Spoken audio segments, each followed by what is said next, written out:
The Downtown Rams podcast is brought to you by Rams On Demand, Seat Giant, Vibe 305, and RWO, Rams World Order. Now enjoy the show. Down the middle, to the end zone, caught by Brandon Cooks. Shoot your arrows. It picks. Nickel Roby Coleman throws. End zone caught, touchdown, Tyler Higbee. Cooper Kupp plucks it out of the air and gives the Rams the lead. LaMarcus Joyner returns to the lineup with an interception in London. 35-30. Robert Woods, first down 20. 10-5. Touchdown. LA. No, it's Goff who keeps it. And Goff goes crashing into the end zone. Aaron Donald almost beat the football there and comes away with his third sack of the afternoon. Met immediately and sacked. Corey Littleton, have yourself a day. And he gets gobbled up. Savage has to eat it as Michael Brockers picks up the sack. He's decked by Ebukam. Picked off. Marcus Peters strutting his stuff. Mark Barron the last 4 weeks has been a Pro Bowler. He picked off Dak Prescott into Seattle territory, into the clear. 30, 20, Farrell Cooper 10. Farrell Cooper at the goal line. Cousins sacked. Ndamukong Suh. Of all the guys, it's the rookie John Franklin Myers who knocks it out of Cousins' right hand. Todd Gurley, 20, 10, Gurley for MVP. Touchdown LA. Welcome back to the Downtown Rams podcast. It's 140 of the episode tally. We have a big podcast because the Rams are going to be playing the Chicago Bears on Sunday Night Football. I rarely get flex scheduling correctly, but somehow I was able to get it correctly and predicted that the Rams and Bears would play here. Originally, you guys would have had to see the Steelers and Raiders, and really no one wants to even watch the Steelers right now. So, welcome back, guys. We have a long podcast. We got a lot of content to cover. I'm joined by my buddy Joe Curley, and I'm pretty excited to get this thing rolling. What? Good evening. When you said episode 140, I thought you were saying it was 140 in the morning. I was trying to do my math.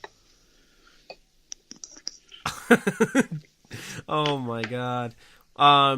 Did you see the shout out I gave you on Twitter? It was the hashtag now I forget. I'm the slow one. What what was it? Something tab? No, I haven't seen it yet. You said it last week. You said a lot of shout outs. You don't mind shouting out, which is one of the things I appreciate about you. Yeah, absolutely. I'm a loud person. If you didn't, I'm so loud that I have to turn my mic volume down because I'm so loud. That's right. Even on the lowest you volume. Like to big up your friends. We appreciate it. I know, and then I listen. I'm like, oh crap. Anyway, yeah, I'm pretty excited, Joe. We get a lot to talk about. Mainly this Rams Bears game. It's a preview show, as well as the Sean McVay talk, because for some reason Brady Quinn, I guess he's trying to get Jeff Fisher back in the building so he can get a starting quarterback job with the Rams. I don't know. Brady Quinn came out and wrote an article on the Packers trading for Sean McVay, and I guess if you had forced trading on in real life, it would work, but no. And we also have some player news. Malcolm Brown's out for the year. We'll talk about all of that, and we'll talk. Lastly, we'll finish it up with things to watch for, because I know you guys have a lot of time on Sunday, and a lot of you are huge football fans, but if you're not a huge overall football fan and are going to be dying to figure out something to do before the Rams game, we got you covered with some stuff to look out for. So that is the roundup for this one, and we'll talk MVP, of course, because Aaron Donald is all over the papers, the online media, and the TV, so that's a good thing. Yeah, so Joe, first and foremost, I'm really, really shocked by how much, I guess, exposure Aaron Donald has received this week alone. I guess maybe I just sell the media short at times, but and I know Aaron Donald just had a huge performance, and I mean he's having a huge season, but I mean it just seemed like last week there was no one anywhere near as hyped for the MVP, but this week just kind of changed everything. And you rarely see something like that when it's a game against a team that's not really in the playoff race. They don't really have an illustrious star like Tom Brady on the roster, and it wasn't a primetime game. I don't know. Well, what are your thoughts? Well, I mean, I think some of that hype probably came from the fact that Aaron Donald put forth a MVP caliber game. You're talking about a one-score game in the fourth quarter in which Donald absolutely took over. He had that moment with the Superman strip sack where he leaps his feet like the pouncing lion, and ironically against the Lions. And what Rams came out with a stat this week that he leads the NFL with 7.5 sacks and 21 pressures in the fourth quarter this season, according to Next Gen Stats. Leads the league in TFLs and quarterback hits. It's 20 and 32. Never mind the other impactful plays he makes. So, I think part of it is just the timing of it. Where you had, I think Rich and Vinny both wrote pro MVP pro Donald MVP stories off that game. That was kind of the storyline of the game. And he went from, I'm trying to find the MVP odds right now. One side I just pulled up, Donald went off the board to plus 2,500. So now he's on the board. So another site I'm looking at now does not have him on the board. Anyway, let me try to find it, but as we talk about this, but really, my opinion, I was kind of running around today doing some errands, and I kind of was hopping on Twitter. I was waiting in line, so I wasn't really paying a ton of attention, but I was kind of like interjecting my opinion. And I composed a tweet, and I never sent it today, but at some point this week, I'm basically going to say, my opinion is that if the Rams have the number one seed and finish above the Saints, finish as the number one record in the NFL, they absolutely should have an MVP. Should have the MVP because they have, multiple MVP caliber players, MVP candidates. And I think it just comes down to a decision between Todd Gurley and Aaron Donald. And I know quarterback is a position that recently, has dominated the award. But the way I look at it is the Rams' elite players, there's only, Todd Gurley is one of only a handful of running backs in the league, who's an elite back, and there's only one Aaron Donald. And so I think the decision, if the Rams finish 15-1, really has to be, who's the MVP, Todd Gurley or Aaron Donald. And, my rationale of why it should be one of them this year and not another quarterback or not Jared Goff in that scenario is that, you really look at it and, the NFL, the quarterback crop in the NFL has really kind of come together in the last couple of years. It went from, Manning and Brady and Roethlisberger kind of dominating everything, that era, to now you've got really a crop of about 20 to 25 really capable, quality quarterbacks. And the gulf, there's no real gulf. There's really, Pat Mahomes is having, a fantastic year, but the difference in quality between him and like the 16th best quarterback, isn't anywhere near as much as Gurley and, the fifth best running back or Donald and, the fifth best defensive lineman. I really think the gulf from the Rams stars to the rest of the pack is that much bigger. I mean, and, I think we can go back and forth about, where Jared Goff sits in the quarterback fraternity right now, whether he's top 10 or top 5. But I think it's fair to say that if you're going to just whittle it down to most valuable quarterback, Jared Goff would not be winning a most valuable quarterback award. So any Rams fan that wants the Rams to win the MVP award, Jared Goff is not your argument. Your argument is Aaron Donald coming off that money, Todd Gurley coming off that money, and I think both of them are valid arguments. I don't think Jared Goff is a valid argument for MVP. No, I don't either. And I think he definitely had an argument at one point or another, and I think you can still say he's in the running. It's kind of like the way you say, the Redskins are in the hunt for the playoffs. It's not likely with them having Mark Sanchez at quarterback, but, they're in the hunt. I think Jared Goff is in the hunt, but, if he gets an MVP vote, I'd be shocked. You make absolutely fantastic points, and maybe I just am biased because, one, I like you, and two, I think we share the same views in this regard. But I gotta tell you, Todd Gurley right now needs 2.25 touchdowns a game the rest of the way. Good point. To tie the LaDainian Tomlinson single season record. And what if somehow he finishes with 29 touchdowns and Aaron Donald finishes with 23 sacks? What if they both break? Who do you give it to? What if they both break the record, Jake? Really? I mean, to me, that's it. The problem with the award right now is that it's basically devolved into most valuable quarterback. And in order to even be in the conversation, you have to break an all-time record, single-season record. You have to be the greatest player. You have to have the greatest season at your position to even get in the conversation. Whereas Tom Brady, and I know Tom Brady had, the best season for anyone over 40 last year. And that was one of the reasons why he got it. But Tom Brady didn't even have, an all-time season for himself last year, and he won the award. And I think that's and I don't think the Patriots had the best record, right?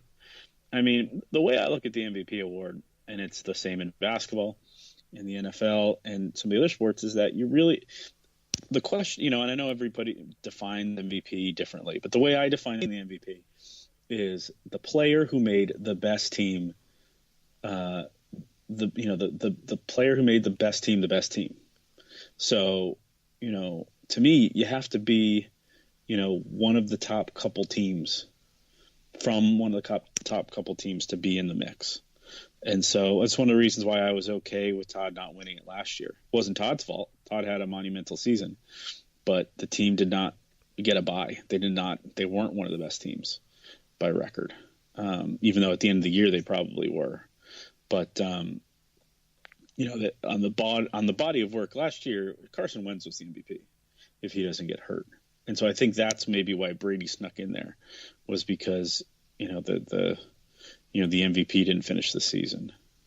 So I don't know. That's here. Let me run down the current odds per Bovada as of yesterday, as of December 5th. Your favorite is Drew Brees. His odds have fallen. He was 1-5. He was a monumental favorite last week, and the loss more than halved his odds from 1-5 to 1/2. Mahomes is second at 3-2. Gurley is the third favorite. Oh wow, look at these! Hey, we got something here, man. How about this? Gurley at 20-1, Rivers at 20-1, Aaron Donald and Jared Goff both at 25-1. So you have Rams at 3 of the top 5 spots. Shit, I should have tweeted this out. 3 of the top 6 spots are Rams. No, 3 of the top 5 spots. And Los Angeles football players are 4 of the top 5 spots. Russ Wilson, and then the rest of the board is Russ Wilson 33-1, Luck 40-1, Deshaun Watson 40-1, Brady 55-1, Roethlisberger 100-1, and Cousins and Rodgers went from 100-1 to off the board in the past week. And then the Defensive Player of the Year award. What do you think the odds are that Aaron Donald wins the Defensive Player of the Year? Take into account what I just gave you in terms of the MVP. He's 25 to. He's the 5th favorite to win the MVP. I'm going to tweet this out while we do this. how would it not be unanimous? Who is going to dethrone Aaron Donald? Virtually unanimous. And again, we have to understand there's still a month left of the season. So, there's still so much that can change and will change. So I think that's probably why. But Aaron Donald is 1-10. It's virtually 1-10 to retain his NFL Defensive Player of the Year award, and all that hype for Khalil Mack. He's the second favorite at 6-1. Hey, and welcome back, JJ. In other worwords, if you bet on that, I mean, you're gonna win, but you're not. You have to win. Anything. You have to bet $1,000 to win 100. Oh my God! Yep. And yet, you should really just take out your mortgage because you know that. Well. Aaron Donald's going to win. You should. That's why the odds are like that. But, wow. I'm going to tweet this out as we talk about this. Is that going to undercut the podcast? Everyone take out a loan and put it on Aaron Donald winning Defensive Player of the Year. Well. Makes sense. So there you go. I mean, you could literally double your money. Really. You could pay back the loan, and at the same time, you could take the money back that you got with the loan.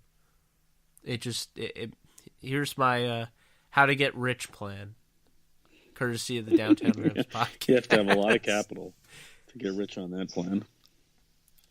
By the way, listen to this, Joe. Listen to this, okay? You mentioned Phillip Rivers, so I had to reach here. Phillip Rivers, we'll start with him.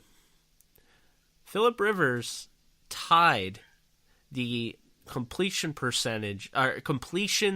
record, consecutive completions record in a single game this year. All right, against Arizona. It was 28, I believe. He tied that. Todd Gurley could tie the touchdowns record for a running back at 28. We just talked about that. Aaron Donald could tie or break Michael Strahan's sack record. Drew Brees has broken, if the season ended today, he's broken his completion percentage record, and Patrick Mahomes needs to throw 4 touchdowns the rest of the year, each game, to break the touchdowns record. So you could virtually have, 5 guys, right? 5 guys. You have 5 of the top MVP candidates that have either tied or broken a record. That's nuts. That's like a significant record. Think about that. I mean, you could have significant single season records being broken, and then the MVP. How do you even decide? I mean, you would have to. The thing I worry about in case of Aaron Donald, Todd Gurley, even Drew Brees, and Phillip Rivers. And right now, I think Phillip Rivers has a really good case, as a dark horse, and Russell Wilson. But Phillip Rivers has the better team, so you could always go that route. Anyway, the thing I worry about, Joe, is Kareem Hunt. So Kareem Hunt's gone. That's good. How much will the voters reward Patrick Mahomes if he, wins out the rest of the year or loses one game? Will they? I could almost make the argument, because this Sunday, and we'll talk about this later, I don't want to get too much into it because this is part of the later on edition, but the Rams, they're playing the Bears on Sunday Night Football, elite offense versus elite defense. We saw the Saints failed their test against an elite defense. They were the elite offense. Well, this week, we're seeing not only the Rams and Bears, Joe, we're seeing Kansas City, an elite offense, versus Baltimore, which is an elite defense in my eyes. So it'll be really interesting, and I actually am starting to feel like the Ravens are going to win. And what I'm saying is I worry that they give, Patrick Mahomes the free pass if I'm, a fan of, Todd Gurley, Aaron Donald, Drew Brees. If I want any of those guys to win, I'm worried Patrick Mahomes, one, gets a free pass, because we saw last year with Tom Brady being 40 years old. That was a lot of people making that argument just because he was 40. This year, a lot of it's going to be Patrick Mahomes just because he's in his second year, really his first year. And, he broke a record, and it's hard not to give it. And he's a quarterback, and he's playing on a team without his star running back. You could see where, this could easily be the case. So there's a lot of variables. it's going to be very interesting. All right. I agree. Again, we have the scenarios in which, a lot of these guys are going after awards, and a lot of it's going to come down to the way that they finish. A lot of it's going to come down to, what the story is at the end of the season. To me, a lot of it's going to be determined by who's the number one seed. The Rams already beat the Chiefs head-to-head. So I think, if those two teams are in the same spot, I think the Rams have a good argument to go to go ahead of Mahomes. Obviously, the Rams are in a situation where you have three candidates. You could split the West Coast vote. So they may want to come out ahead of one of that, and, maybe Todd and Aaron want to huddle, figure out which one of them really want to go forth, and the team, wants to, kind of put together a Heisman campaign or something, some sort of MVP campaign for one of them, because it's going to take something special for a non-quarterback to win this award.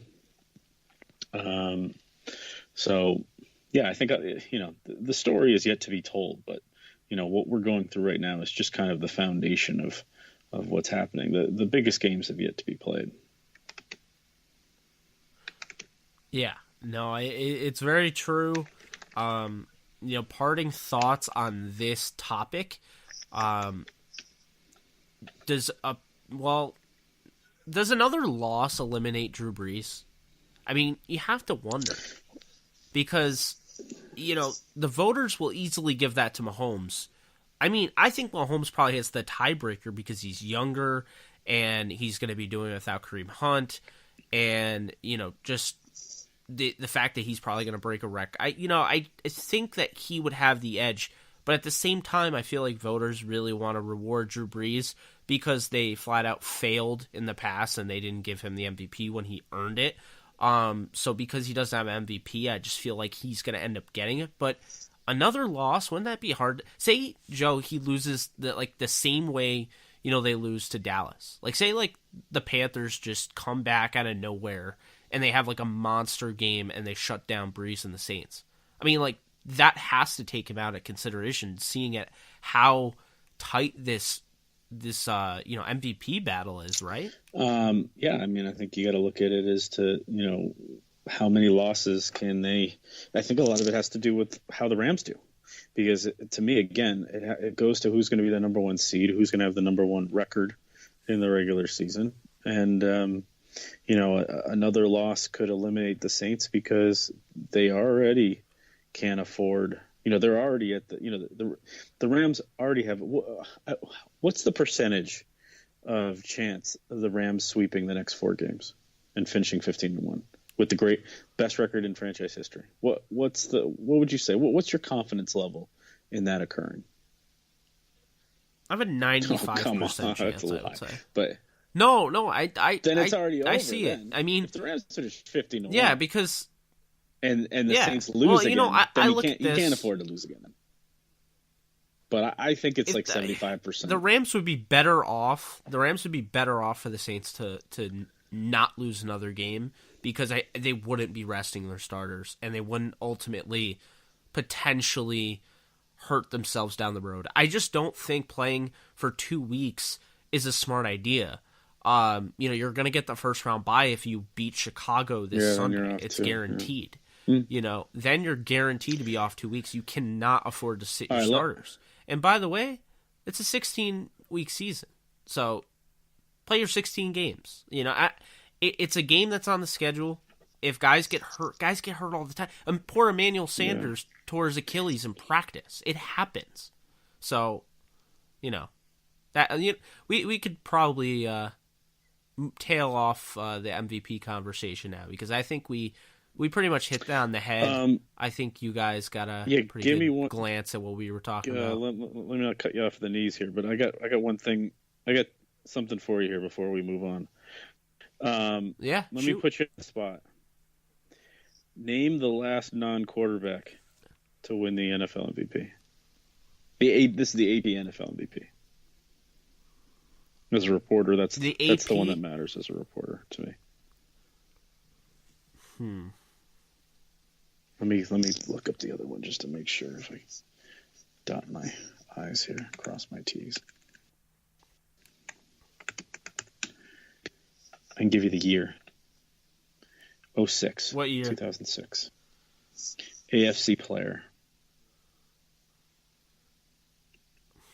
Offensive player. Offensive player. AFC West player. We've mentioned him twice now. LaDainian Tomlinson. So the last time a non-quarterback, what did I say? Won the award. And it's the pro.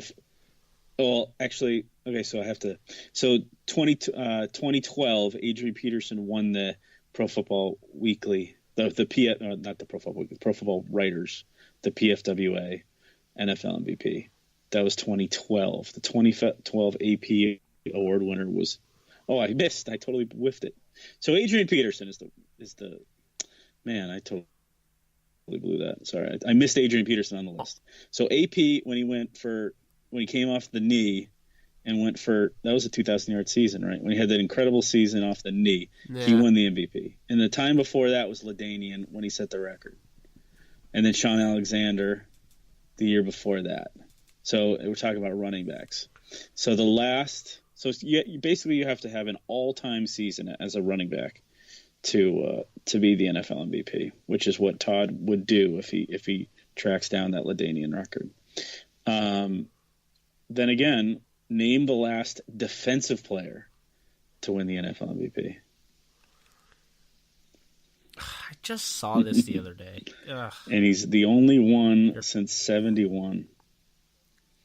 He's the only one. Yeah, he's the only one since Alan Page in 71, which was 2 years after Roman Gabriel. Who's not in the Hall of Fame, and it's a joke. Unless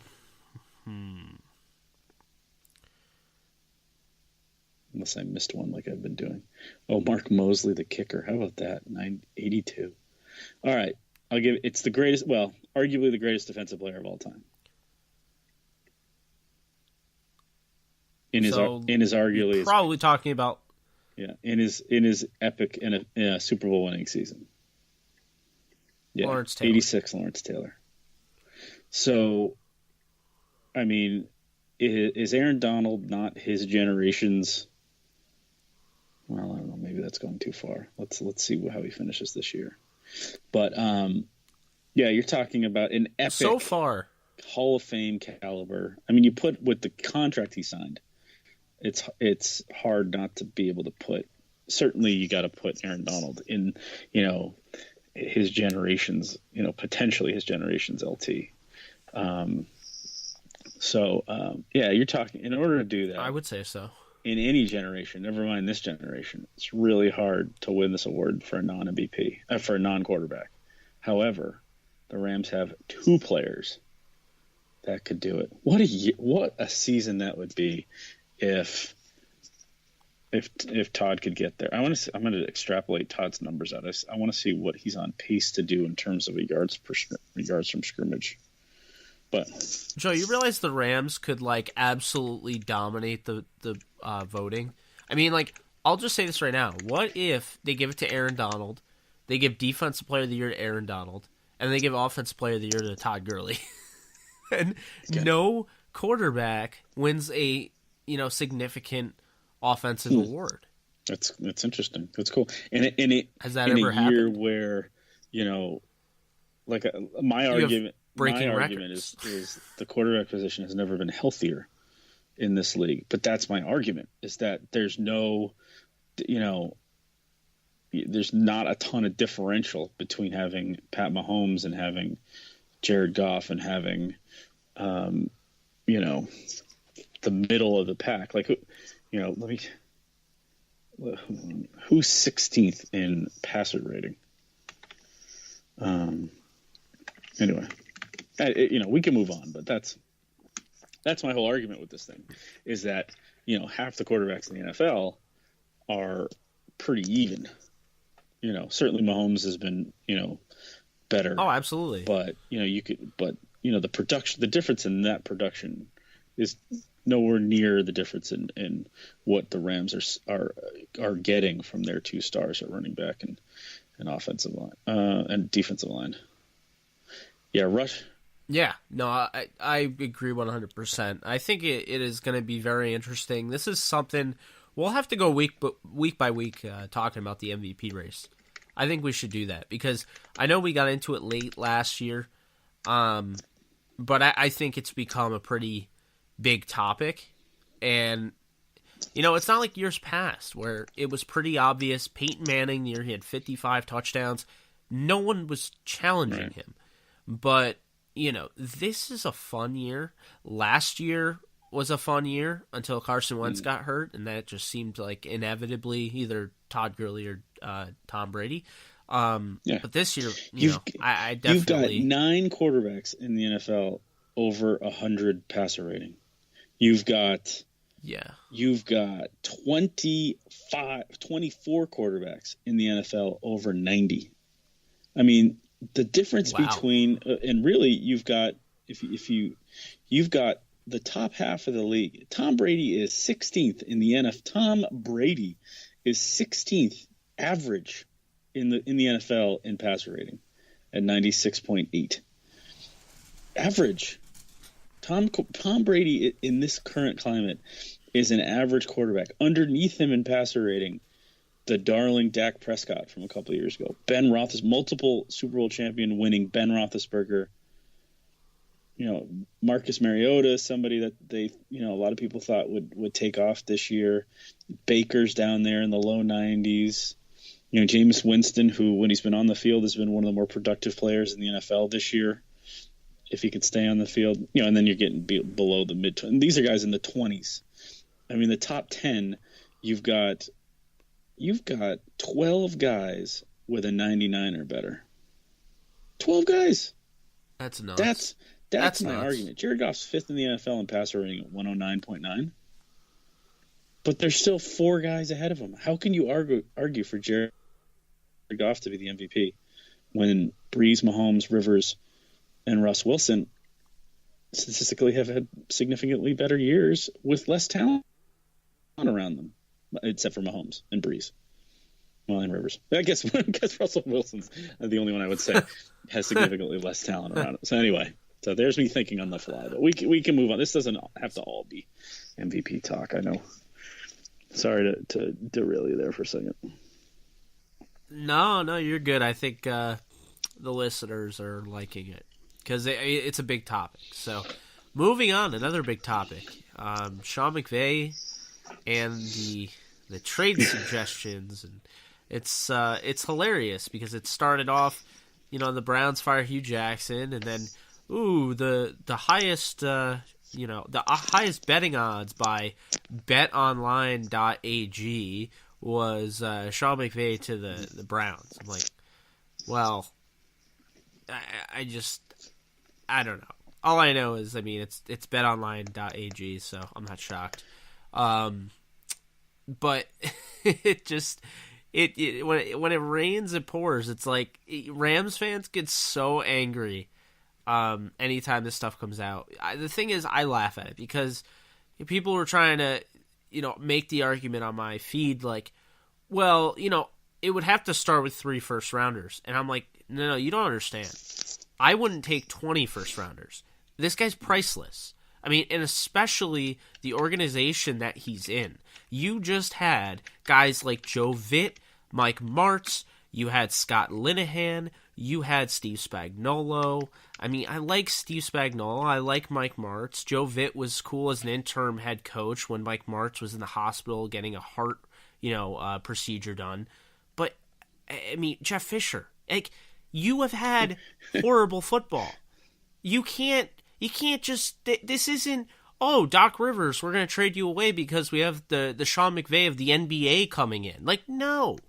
You don't know if there's ever going to be another Sean McVay. And quite honestly, I don't believe there will be. Now, the reason I say this is because I also brought up before this even came out, Sean McVay, he has to be the most untouchable coach in pro sports and college sports. I put out a poll, And while it's a little skewed because I have a lot of my Rams fans that follow me and probably voted, it's still telling that guys like Alex Cora, who just won a World Series in his first ever opportunity with the Red Sox, and obviously Lincoln Riley, what he's done, immediately taking over for Bob Stoops, and I just think with especially with what the Celtics have gotten out of, and I just said his name, Joe, and I like completely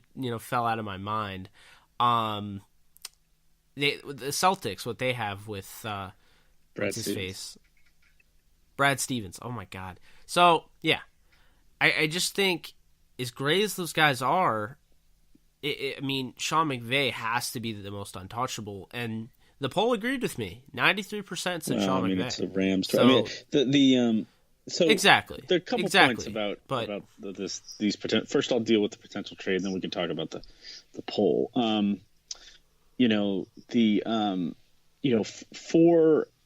For these trades, for the coaches trade to happen, normally when two teams make a trade, it's because the teams, are trading players. The teams want to do the deal.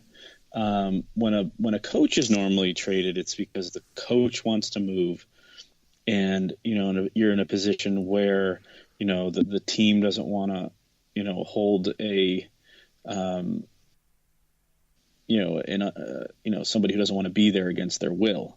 And the examples that I can remember obviously are the Bill Belichick and Bill Parcells situations in New England, where Parcells wanted out of New England because of the situation with the GM picking players he didn't want, and so he wanted to go to the Jets. And so there's great documentaries about it if you want to learn more about it. But the bottom line is the eventual compensation was over 3 years, a first, a second, a third, and a fourth round pick for Bill Parcells. One of the best coaches of his era, probably not an all-time coach. Maybe, I don't know, borderline, And then you're talking about Bill Parcells. Do you remember what the Jets got in return for Bill Parcells in 99? What year was that? What did they get? What was Bill Parcells? What was Bill Belichick's compensation from the Jets? What did the Pats give up for him?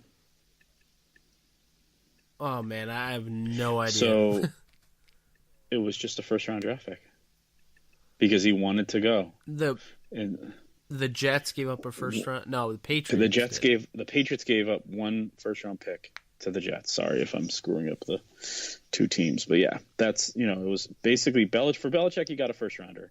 For Parcells, he got a first, second, third, and fourth over 3 years. And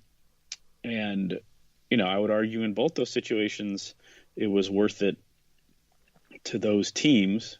The Jets got to the championship game. The Patriots, obviously, arguably, one of the great dynasties in NFL history and American sports history. So, you won't find a Patriots fan unhappy with that deal. For Sean McVay, to go to, Cleveland, he would have to want to leave Los Angeles for Cleveland. And it's not like he's from Cleveland. And people are tying together this whole, his ties to Ohio. He went to high school in Atlanta. So when Atlanta changes coaches, are we going to have to deal with this thing all over again? And then the other thing you're talking about somebody who turned down the opportunity to go home in a franchise sense, follow up his dad with the Niners. I mean, I think he would have closer heartstrings to San Francisco than he would, Cleveland, or I guess maybe maybe he was a Falcons fan. No, he wasn't. He admitted it when they played the Falcons in the playoffs. That he was a Niner fan or he was following his dad's team. I bet you he was a Niner fan growing up. And he picked the Rams over the Niners, staking out a claim. So all this talk is just talk. There's no way in we could figure it. We could hammer out a price tag. You and downtown Cleveland.com could come to an agreement, and it would never come to fruition. Or Downtown Browns, I guess, would be the name of that website for the Downtown NFL Network, right? And so, I think if I were to come to a price tag, what would be the price tag for Sean McVay? I would say no less than 5 first-round picks over 5 years. I would bring it to the old NHL restricted free agent rules, where you're basically cleaning out first-round picks for a half a decade. I think that's the value of this man, because not only, you look at what he's done with the team, you look at what he's done with individuals who were part of the previous, how much better player, not just Goff, but how much better so many members of the team, have improved under his watch.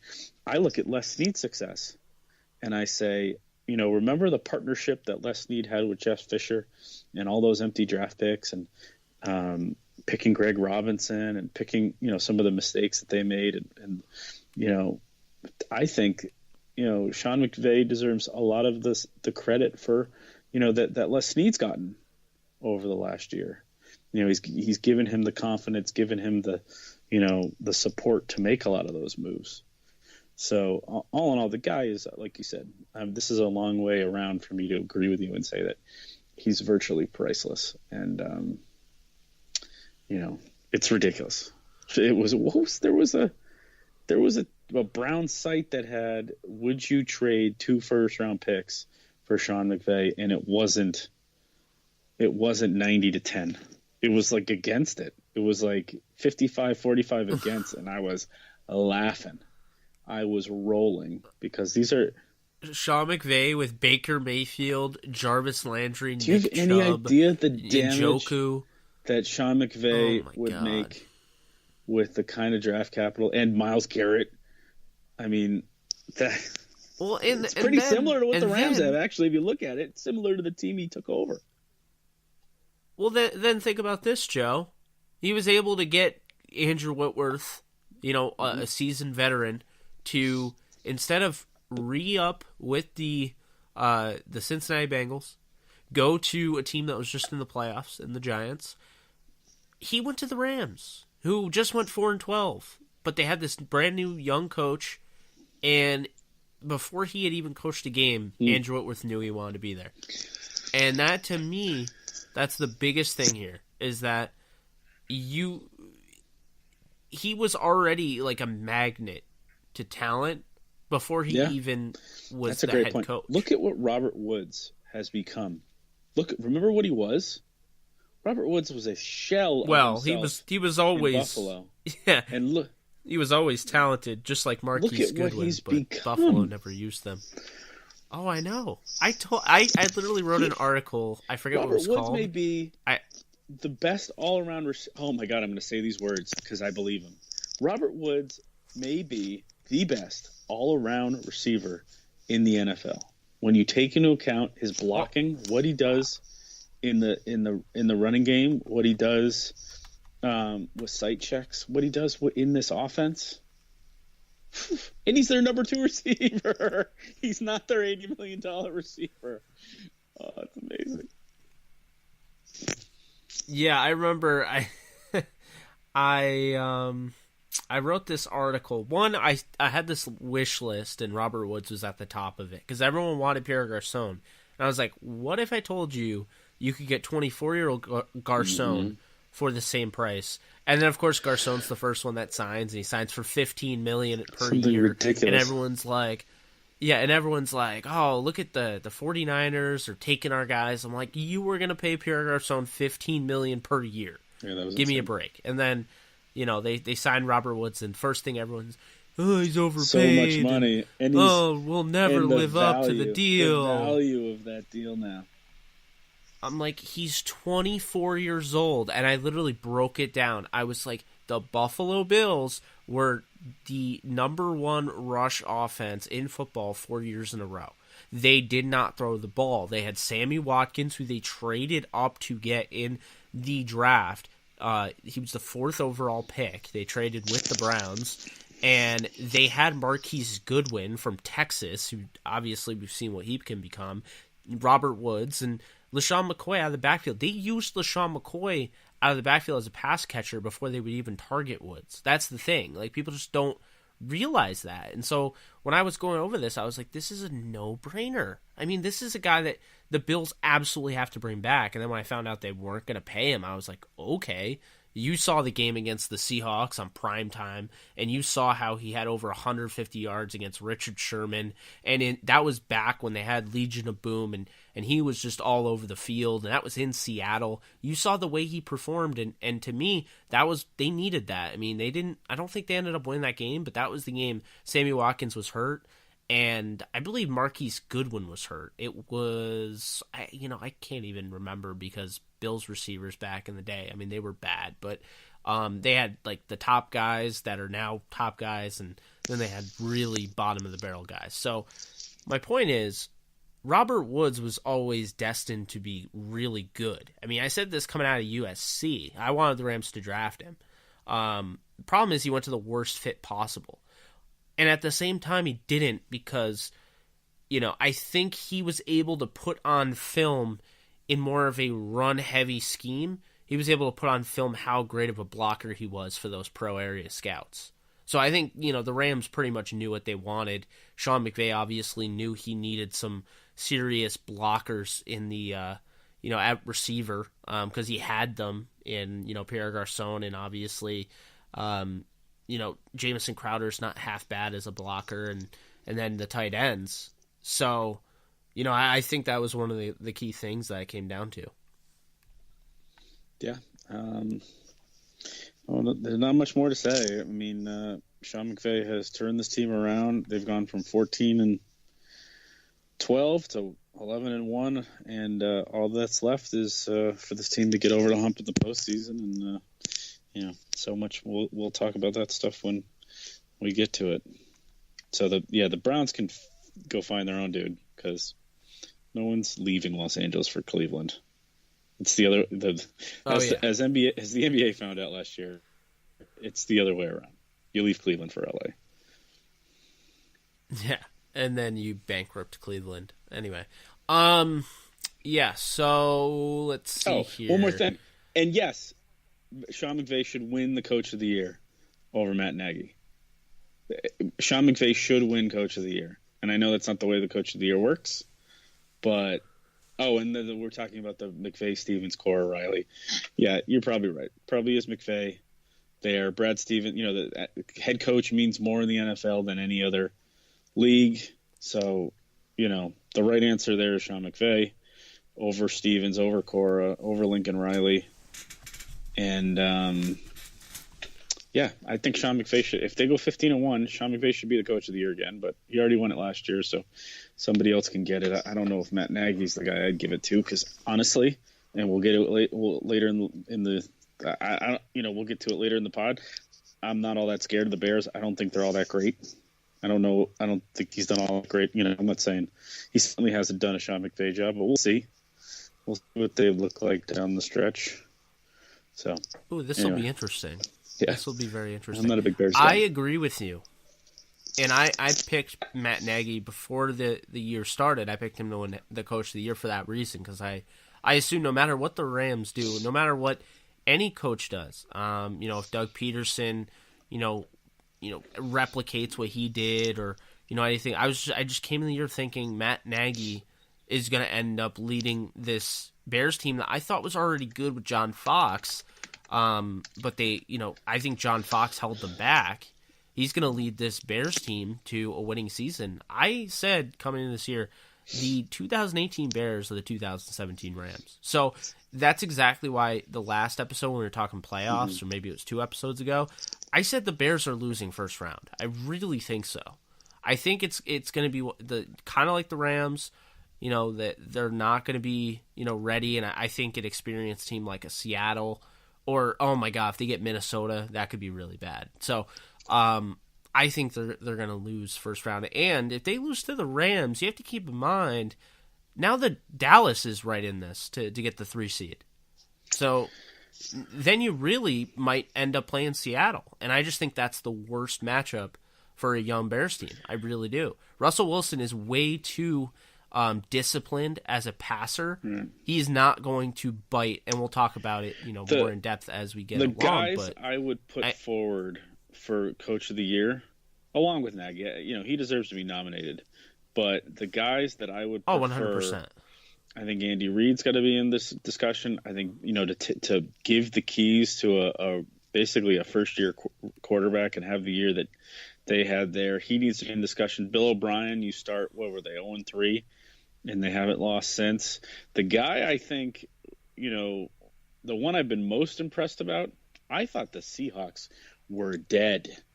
And so if they finish this off and make the playoffs, Pete Carroll's got to be in the conversation too. That's where I'm going with this. Those are the teams that have overachieved. A lot of people were talking about the Bears as the new Rams, and including yourself. And they've done it. They're leading their division, but the rest of the division has fallen apart. I'm not quite sure that they're all that dangerous. Anyway. So they're not as potent as they're not as potent as an offense as the Rams were last year. But I think Reich deserves some honorable mention there. Frank Reich, he's really turned around the Colts. I know they're 6-6, they just got shut out. He's there too. Yeah, and that was just one of those. That was one of those duds. It was one of those. We're gonna play for Doug Marrone, and I think the Colts just got very unlucky with like an angry Jaguars team that. They literally gave it all they had, and they proved, tonight on Thursday Night Football against the Titans, they literally left it all out on the field against the Colts because they had none of it against the Titans.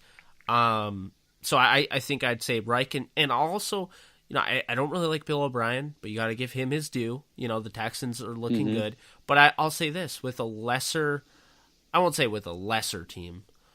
I guess really my reservation about this is the fact, when you look at the Chargers, the Chargers are impressive, but how much is that Anthony Lynn, or how much is that the fact that they have, Wisenhunt, who just turned down the job at Georgia Tech for a good reason, and they have my guy Gus Bradley. I mean, they have two really good offensive and defensive coordinators. They have a veteran quarterback in Phillip Rivers. They have all the talent in the world. You talk about Melvin Gordon, Austin Eckler.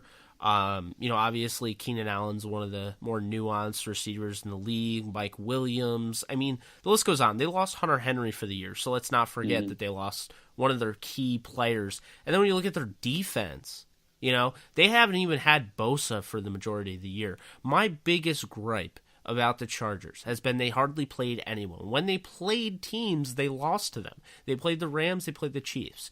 And yet they were still competitive in those games. The Rams won comfortably, but the Chargers didn't go away until the end. The Chiefs, they let them back in the game. And they just beat the Steelers after being down 23-7 on the road in Pittsburgh, no less. So I do think Anthony Lynn deserves an honorable mention as well, especially because they only have 3 losses. And they're a team that, the Chiefs, man, they better watch out. Because I think the Chargers are right on their tail if the Chiefs lose this Sunday. All right. Yeah, I think, certainly the Chargers could end up as the 2 seed in the AFC if they knock off the Chiefs and finish strong. And certainly they have as much talent as anybody on that side of the bracket. So they're coming. Yeah, that was a very impressive win in Pittsburgh, coming back, digging out of that hole. And they're just now, getting about as healthy as they can get. Yeah, that's going to be key. They'll be getting Melvin Gordon back soon. So that's the coaching talk. Before we leave the coaching talk permanently, I won't say permanently. We'll probably revisit it at some point. But you mentioned this last year. We're talking about all these extensions. Who's getting the extension? Is it Sammy Watkins? Is it this guy? Is it this guy? Oh, is it LaMarcus Joyner? Is it Trumaine Johnson?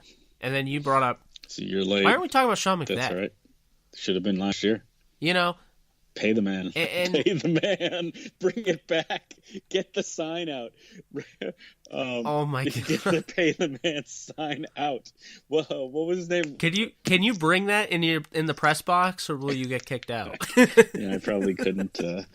Probably couldn't bring the Thousand Oakser in the press box, but I certainly could take a photo of somebody in the stands holding it like I did once upon a time in Irvine. So. Oh, hey! Shout out to Nick Galaretta, our very own. That's right.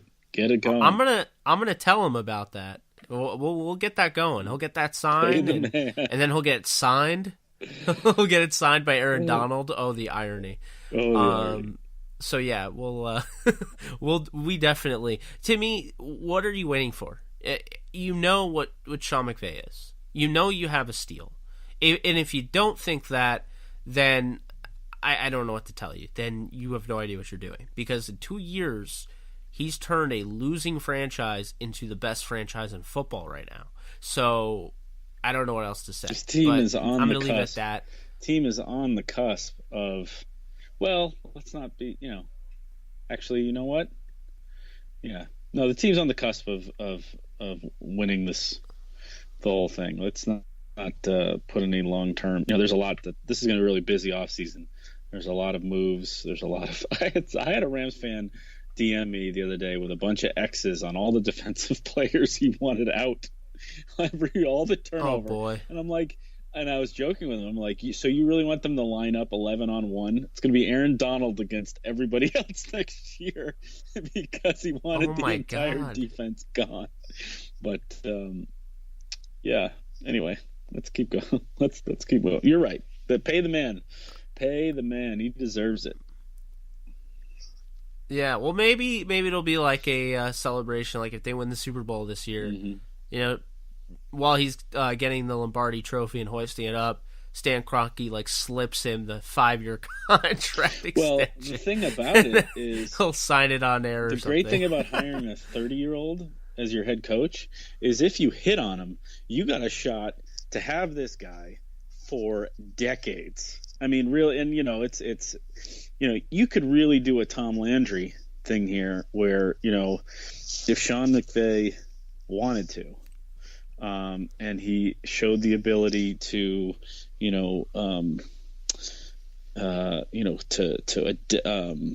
move with the times, you really could be in a position where,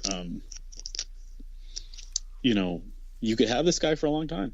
It's not like hiring a 50-year-old, and if you get, 7 to 10 good years on him, you're good. I mean, Sean McVay could be here for a very, very long time if everything breaks a certain way.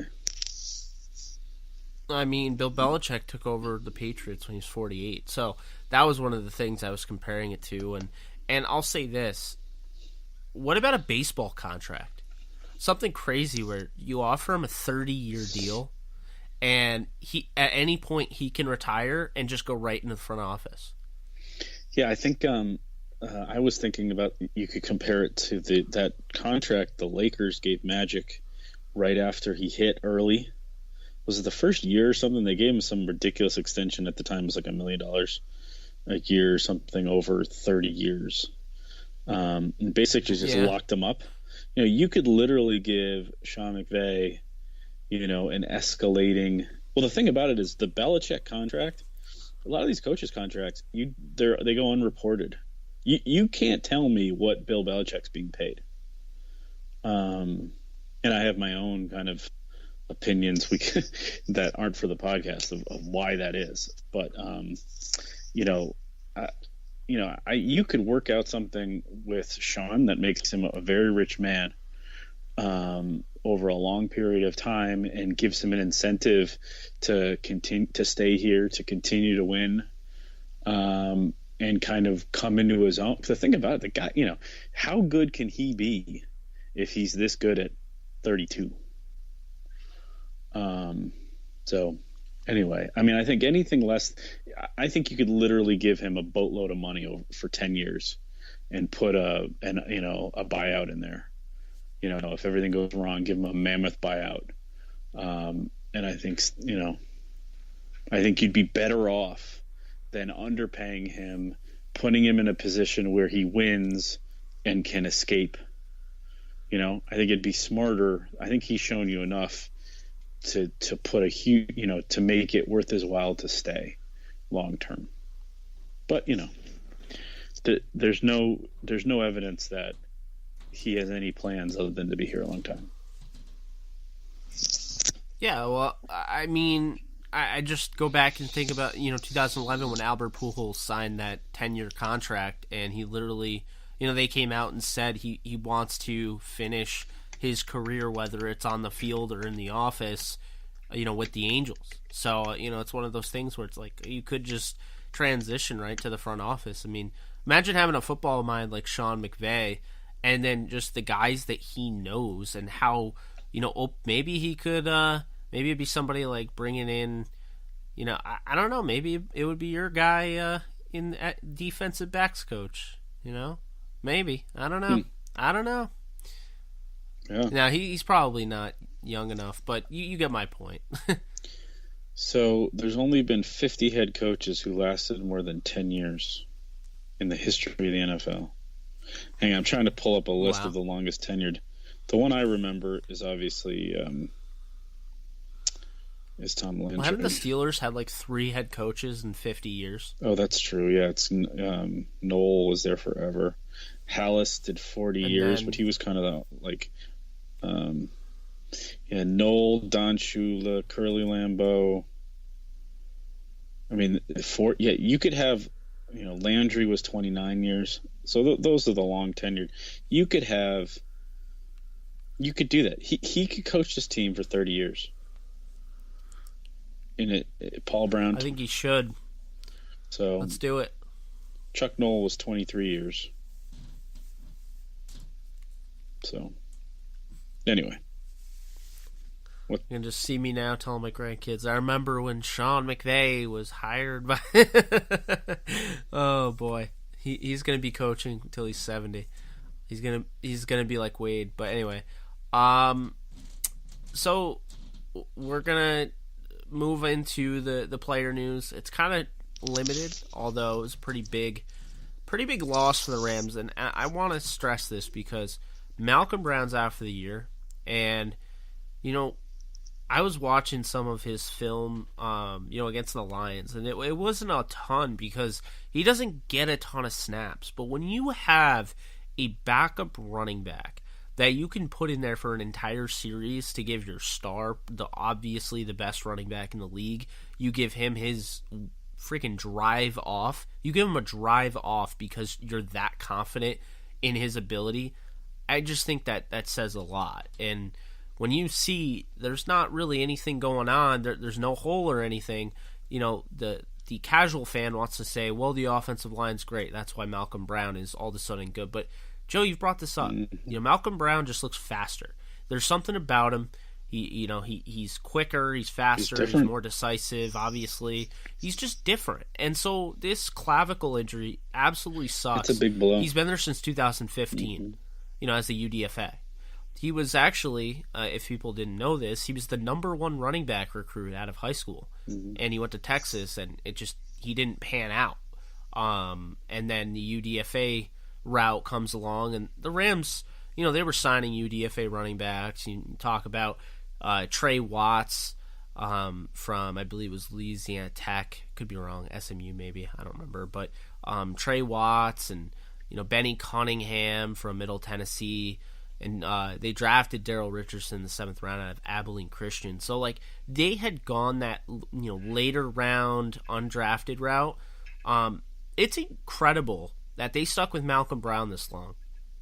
And he paid dividends, and now it's a shame that he's going to be out. But going back to our podcast earlier in the week when you brought up, John Kelly and, Justin Davis, we weren't really sure where this injury was going to go. And now later on in the week, we know he's out for the year. It's a pretty huge opportunity. I don't know if you saw, you probably did see the interview with John Kelly, or you probably interviewed him or something along those lines. And he seemed very excited. Like, he knows he said, this will be my first time this year putting the pads on.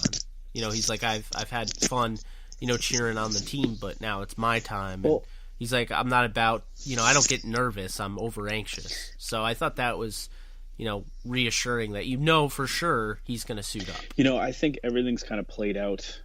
You never want to see people get hurt, and I think, but everything's kind of played out. I don't want to say perfectly, but I think when you look at what happened on the offensive side, where you lose a very important player in Cooper Kupp, and you had guys like Josh Reynolds and Gerald Everett kind of waiting their turn, and they were ready, to step up and show what they've been working on when the time came. And I think you're in a position here where Malcolm Brown, he looked like he was ready to be, kind of in college parlance, to be recruited over. Last year, the year before, he was not explosive. He had a little bit of skill, and then he was a decent receiver out of the backfield. He could pass block. He was kind of like a low floor or high floor kind of player, where he wasn't going to win you any games, but he wasn't going to screw anything up. And so that's why, he continued to get some snaps behind Todd, maintain his role. And the thing about it, he came out this year and he was like a whole new player. He kind of, obviously it looked like that John Kelly challenge really spurred him on. And, maybe he was carrying injuries in the previous years, but he certainly looked like, every bit the talent that he was coming out of high school. He's had just an unbelievable,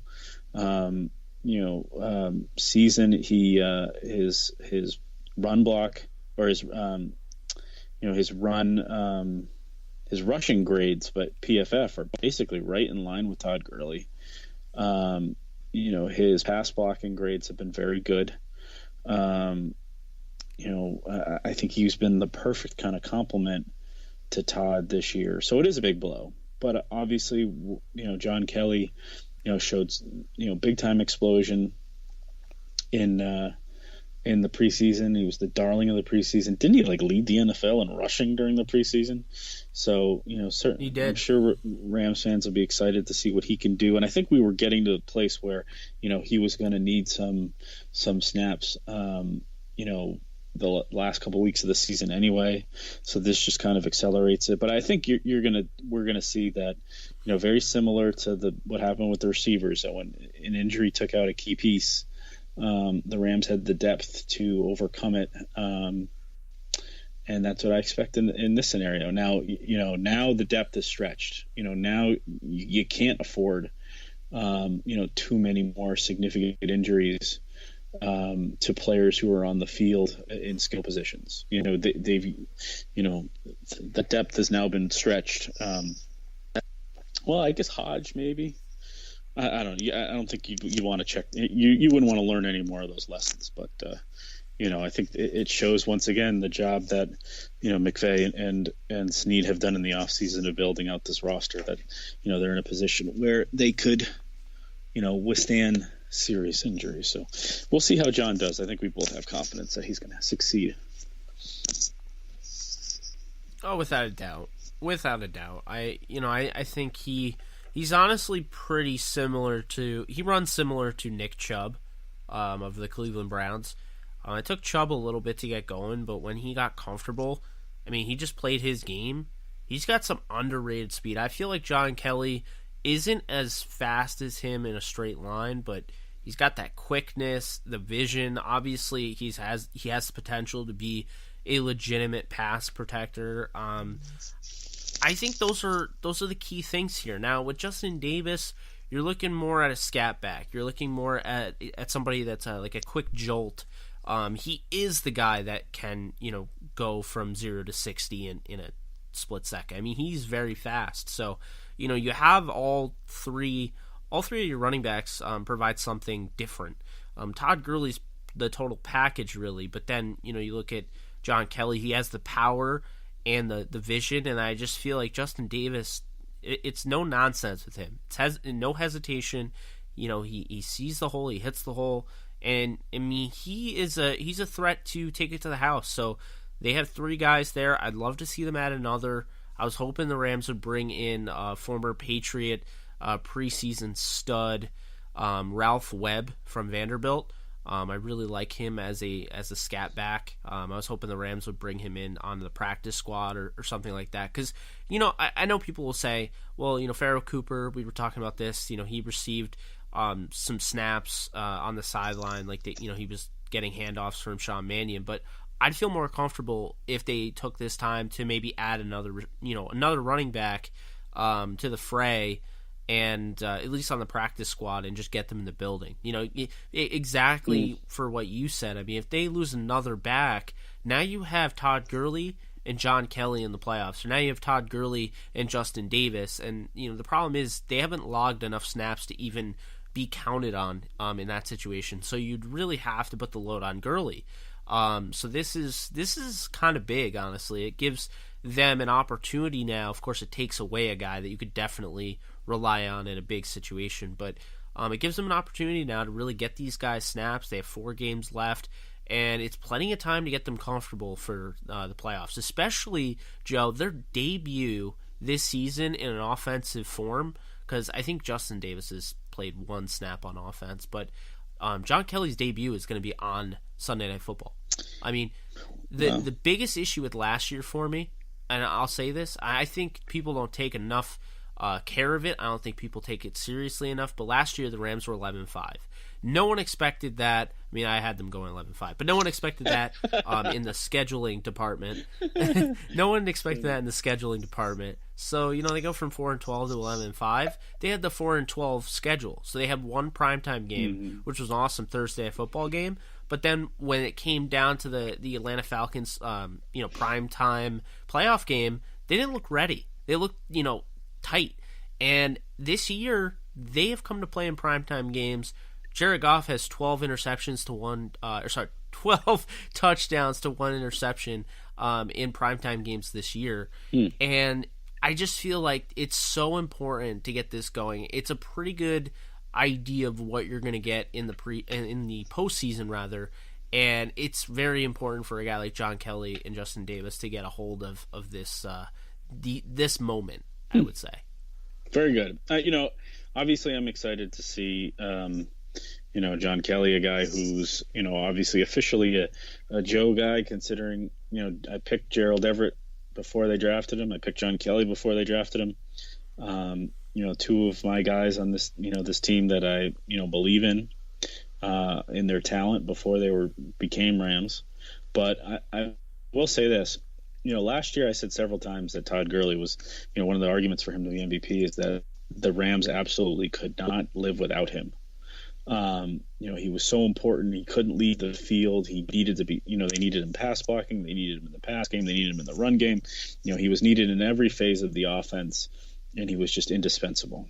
And I think one of the great things about Malcolm Brown this year is that he allowed Todd Gurley to take, rests. He made Todd Gurley better by giving him a blow once in a while. And I think I'm not saying it made Todd Gurley, it eliminated his indispensability, but I certainly did not have the same feeling about if you lost Todd Gurley, your season was totally over. So, Malcolm Brown, just a tremendous job this year, should earn himself some money, some additional years in this league. So, really shame that, to do something, have something like a broken clavicle, take a hit the wrong way, and, basically break your shoulder, your collarbone, right? But anyway, just congratulations for him, because he does look like, he's a totally different player, and the Rams are going to miss him. And so,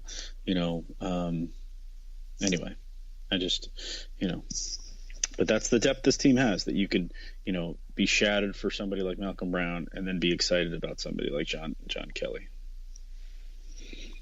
It's true. One thing I'm going to add before we dive into a quick little Aqib Talib hit. So, Joe, I was actually looking at the free agents, and, if the Rams did want to add, say, another running back, say John Kelly or Justin Davis don't do it this week and they make them a little worried about their depth, there are some interesting guys out there. Mike Gillislee is somebody that I've always liked. And then, because, he was with New Orleans and they realized they didn't really need him. Robert Turbin, Orleans Darkwa. You know, they're not great names, but they're not bad names. And another guy I'll throw out there is your guy Boston Scott, who the Rams could actually pluck off the Saints practice squad, get some intel, and take away one of their threats that they're kind of throwing back there. So I like. I don't know. Gillislee, somebody who's had some fumbling issues, but he's been in similar offenses. I think that could be a plug and play situation. Boston Scott's a good idea. The problem with him is that he's just kind of a third down back. He's just so slight. I saw him the Chargers preseason game. I saw a lot of Boston Scott in person. He was very effective down in Carson against the Chargers in a preseason game that the Saints won. But there's just not a lot there in terms of his size. So he would be somebody that really would be kind of that receiving back. So anyway, but good names there. I like, Oh, and then I'll throw one more at you because you mentioned, the Rams can't afford to lose anybody out of their starters. If they were to lose a Josh Reynolds, Robert Woods, or Brandon Cooks, I think they'd sign Terrell Pryor. Cool. And I don't think he's great or anything like that. But this is somebody that they were interested in, and it looked like they were going to sign him as well as Ryan Grant, who signed with the Colts.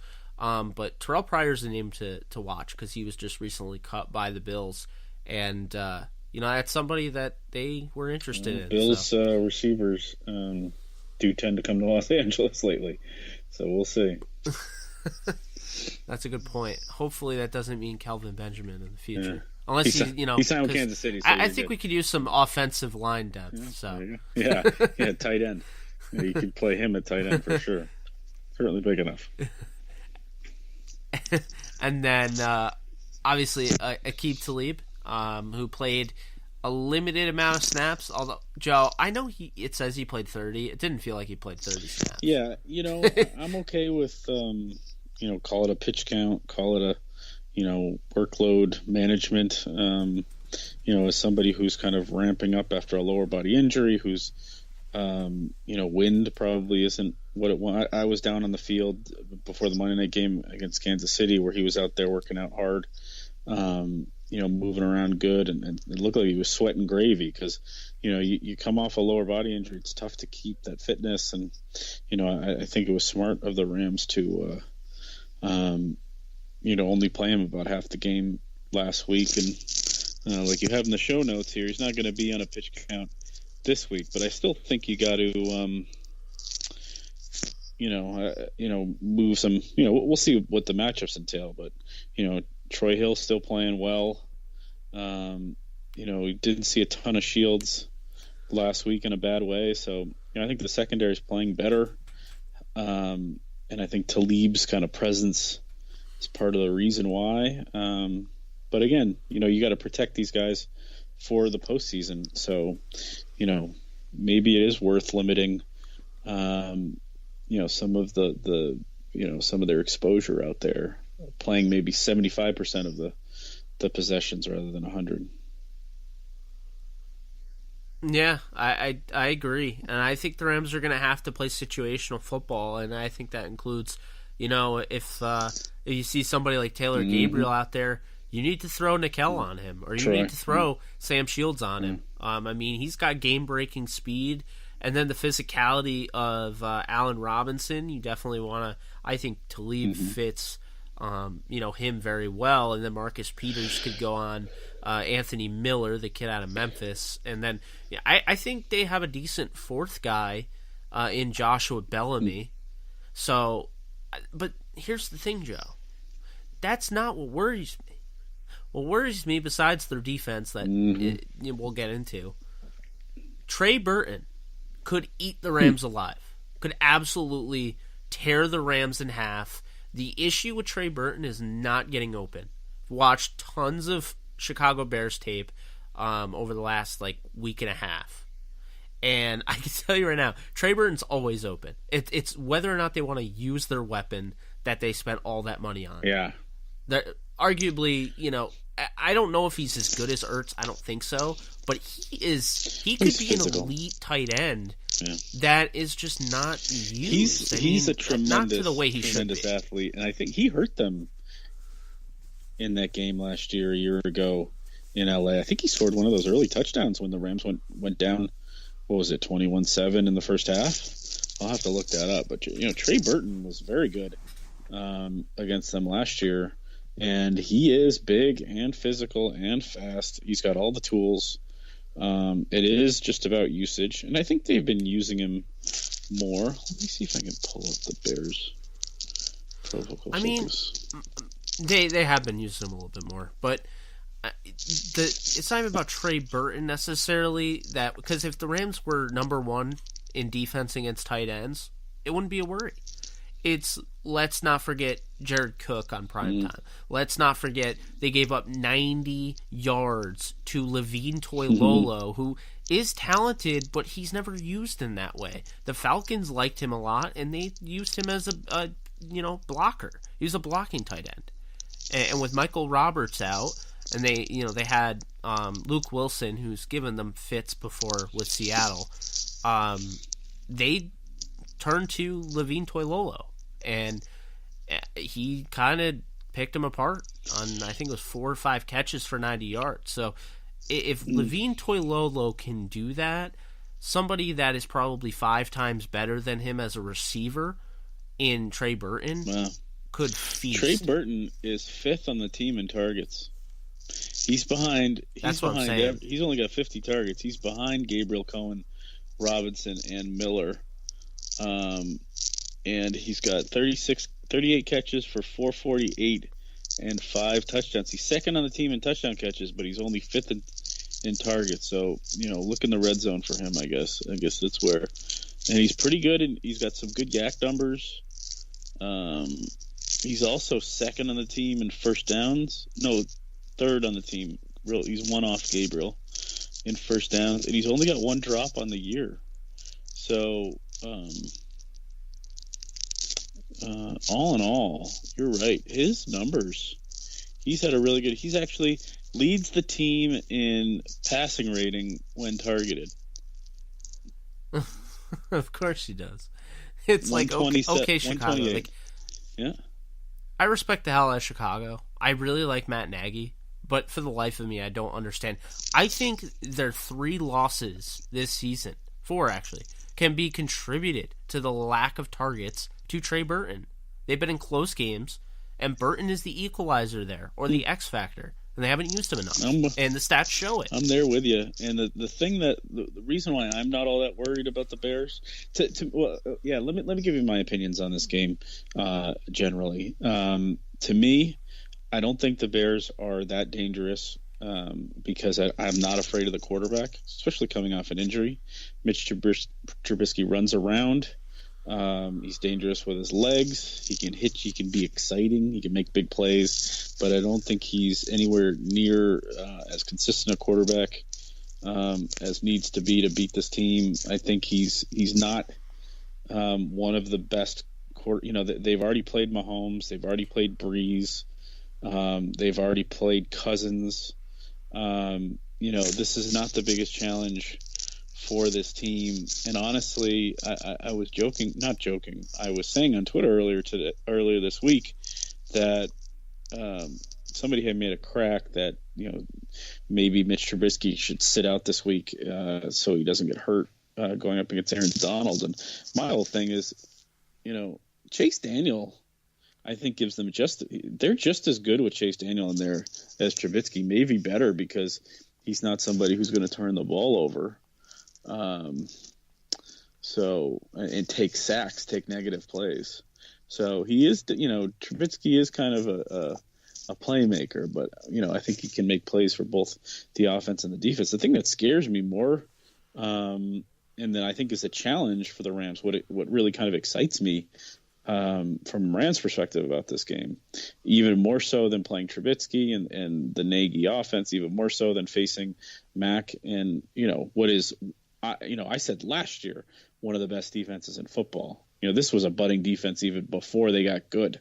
So, but I think the Rams playing, and we talked about this last week, in the elements, in freezing temperatures, the California team, you're going to start to see it as this team becomes, it's less, well, as this team starts to play bigger and bigger games and plays more into December and January and February, you're going to see, people are going to start throwing the California, I think they throw at the Chargers, they throw their record in games, in freezing temperatures. They used to do it with the Colts, their record in weather, because they play in a dome. And I think the less and less games are played in the weather. But there are games, most of the games played in the weather happen to be the biggest games. They happen to be the end of the year and the playoffs. And so I want to see what the Rams look like, in freezing temperatures. I know they played some games last year were kind of cold. I think the Tennessee game was pretty cold and they played pretty well. Goff seems to be a guy, you hear the stories about how he worked out in the rain, and that was one of the reasons why Les liked him or Jeff liked him. I forget which, who liked him. It was kind of one of the reasons Goff sold himself on the Rams was his ability to play in weather, simply because he didn't cancel the workout in the rain. But I want to see what this team looks like. I think Coach McVay mentioned today it was a pouring day in LA. We've had back-to-back rainy days in Thousand Oaks, and one of the first things that Coach said in his press conference after the practice today was that they went out there and they had a practice in the conditions because it gave them an opportunity to test themselves with the weather. It's not nearly as cold as it's going to be Sunday night in Chicago. It's there's few places are worse matchups than weather matchups than a Sunday night game in Chicago. I mean, there's a reason why when I go back east for the holidays, I don't book any of my flights through O'Hare or Midway, because you can't trust the weather in Chicago in December, in November, December, and January. But so that to me is the challenge. We'll see what this team looks like when it's cold out, and I think that's a bigger opponent than even this Bears team, which I'm not sold on yet. Yeah, I like this Bears team, but like I mentioned earlier, I do see a first round exit, just because I just don't think they have the, they don't really have the experience. And I just feel like if they play a Seattle team with arguably a top 3 coach of the year candidate in Pete Carroll and, just Russell Wilson and everything, I just think that they would lose. But looking at this team, there's some things I really, first off, Tariq Cohen is a Ram killer. He has not played the Rams yet, I don't believe. He is going to be an issue. He's going to be an issue. I mean, he's the guy that the Rams would struggle against. Austin Eckler, Chris Thompson. Oh yeah, you wanna bet your bottom dollar. Tariq Cohen is going to be a problem. I mean, he's like a video game, honestly. And if you watch the film, going back to his days at NCA&T, Joe, I mean, he was like a creative player in Madden that you were just like, let's make the most athletic, agile player at 5'5". Let's just throw him in the game. And I mean, he's incredible. He's their best receiver. Until Allen Robinson gets back to his original form, he's their best receiver. And the Rams are really going to have a hard time covering him, I think. I mean, he's had games where he's exploded, and I think, they're going to have to keep him in check. They're going to have to keep Trey Burton in check. But when Allen Robinson is on, he's on as well. I mean, he can have a good game as well. I think obviously Taylor Gabriel with his speed, and Anthony Miller took him a little bit, but I mean, he's got 6 touchdowns, so he leads the team in touchdowns, and Trey Burton has 5, and I think that there's a lot to work with here now. The question is, Mitch Trubisky doesn't seem like he's 100% ready. Doesn't seem like this was, it does seem like this was the plan all along, to sit him until this game. But at the same time, it just, there's something off. Hearing from the coach, in Nagy that he's starting to feel comfortable about Trubisky playing on Sunday. That just doesn't sound like good info to give out. And so I don't know where Trubisky is. Now, at the same time, I think people are selling him short. 20 touchdowns, 9 interceptions. He's got a 97.7 passer rating. I don't think he's been amazing, but I think he's now starting to really work with his legs. He's over 360 yards rushing. He has 3 rushing touchdowns. I think, Trubisky is somebody that could be a problem down the road. In this game, I don't think that he will be the issue, because now I'm going to explain why the Bears have such a chance of winning this game. The Rams, they can actually, to me, they can win a game in so many different ways, and that's why it's so hard to pick against them, because, while you see a team like Detroit that has to play their absolute best to be within 3, the Rams can have their worst game of the year. Their quarterback can have their worst game of the year, and they could still end up winning by 10. And that goes to show you, how capable this team is of winning and adjusting to how the game's going. So my concern with this game, obviously you have Kyle Fuller sitting there with the 6 interceptions, but if you missed my Twitter rant, Eddie Jackson, 4 interceptions. He is he's a dynamic player. Joe has him on his dynasty league, so you don't have to preach to me, buddy. I've been an Eddie Jackson fan for years. He's set for the next 10 years. Eddie Jackson will be the biggest ball hawk safety in the league for the next 10 years. He is special. He's special. Yeah. I would give him, after Aaron Donald, he's my second player in the defensive player of the year race. That's how great he is. No, that's a good call. That is a good call. I just don't think people realize it. I don't think people realize got like 4 touchdowns what the Bears do. He's got more touchdowns than most backup backs. Let me pull up these Eddie Jackson numbers. Plus, he's got a great name, Eddie Jackson. Come on now. I know. It's one of those things where, every year he's got 4 picks. I'm hoping there'll be he's got 4 picks. I think he's got 2 touchdowns. He always seems to score. He scored a couple touchdowns last year.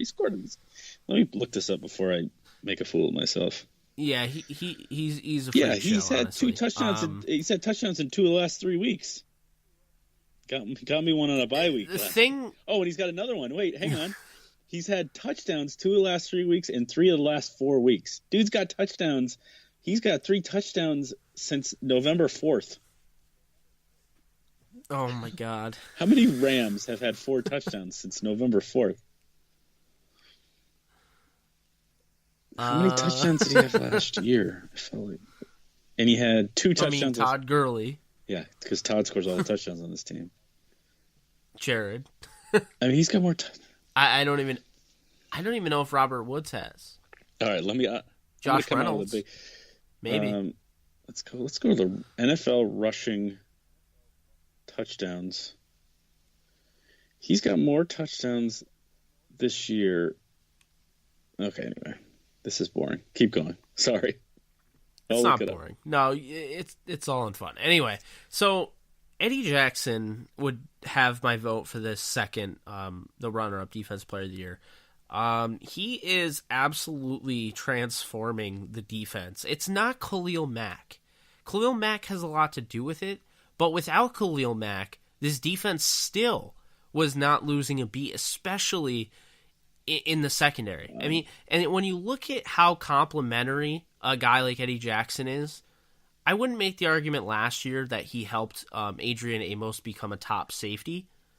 This year, I'd make the argument that he's helping Kyle Fuller become one of the best, interception-ridden cornerbacks in the league. And then I'd make the argument the reason Prince Amukamara is having his best year to date. I used to call him the mercenary because he would literally just sign 1-year deals. But the reason he's having his best year to date, I'd say, is Eddie Jackson. And I would also say Bryce Callahan, who is one of the best nickel corners in the game. I think they're all really, really good, but I think Eddie Jackson's really helping them. The reason I say that, they play a lot of single high safety. The reason for that is because Eddie Jackson's range is unheard of. He ran a 4.4 at the combine.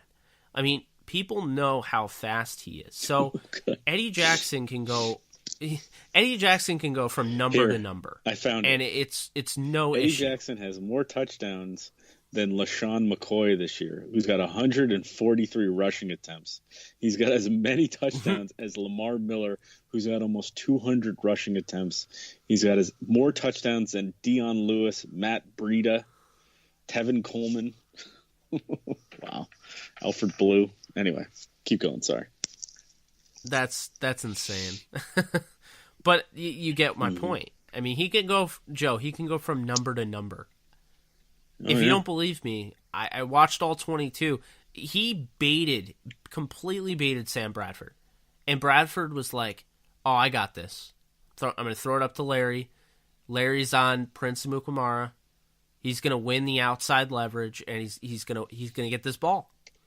And instead, what these corners do is they really jam you at the line of scrimmage. They push you inside. So they're trying to basically make it so it's less work for somebody like Eddie Jackson to get over. Not that he really needs any help because, I mean, he's got unlimited range, but they will jam receivers at the line, push them inside the numbers, and really what that does is it does allow Eddie Jackson a lot more time to get over and pick the ball out of the air. And that's the thing. I worry about that in this game. I watched Bradford with the Cardinals and him trying to fit that in a tight window. And I mean, he's been able to make those throws, but I've also seen Goff make those throws and miss those throws. And Goff, you've seen it. The Lions rattled him early on, and it was his worst game of the year. I mean, I went back and I recently watched the film, and he had a couple wow plays. And that's one of the cool things about Goff is when you have a quarterback that on his worst day, he can still make a couple wow throws to win you the ball game that he's ultimately losing for you.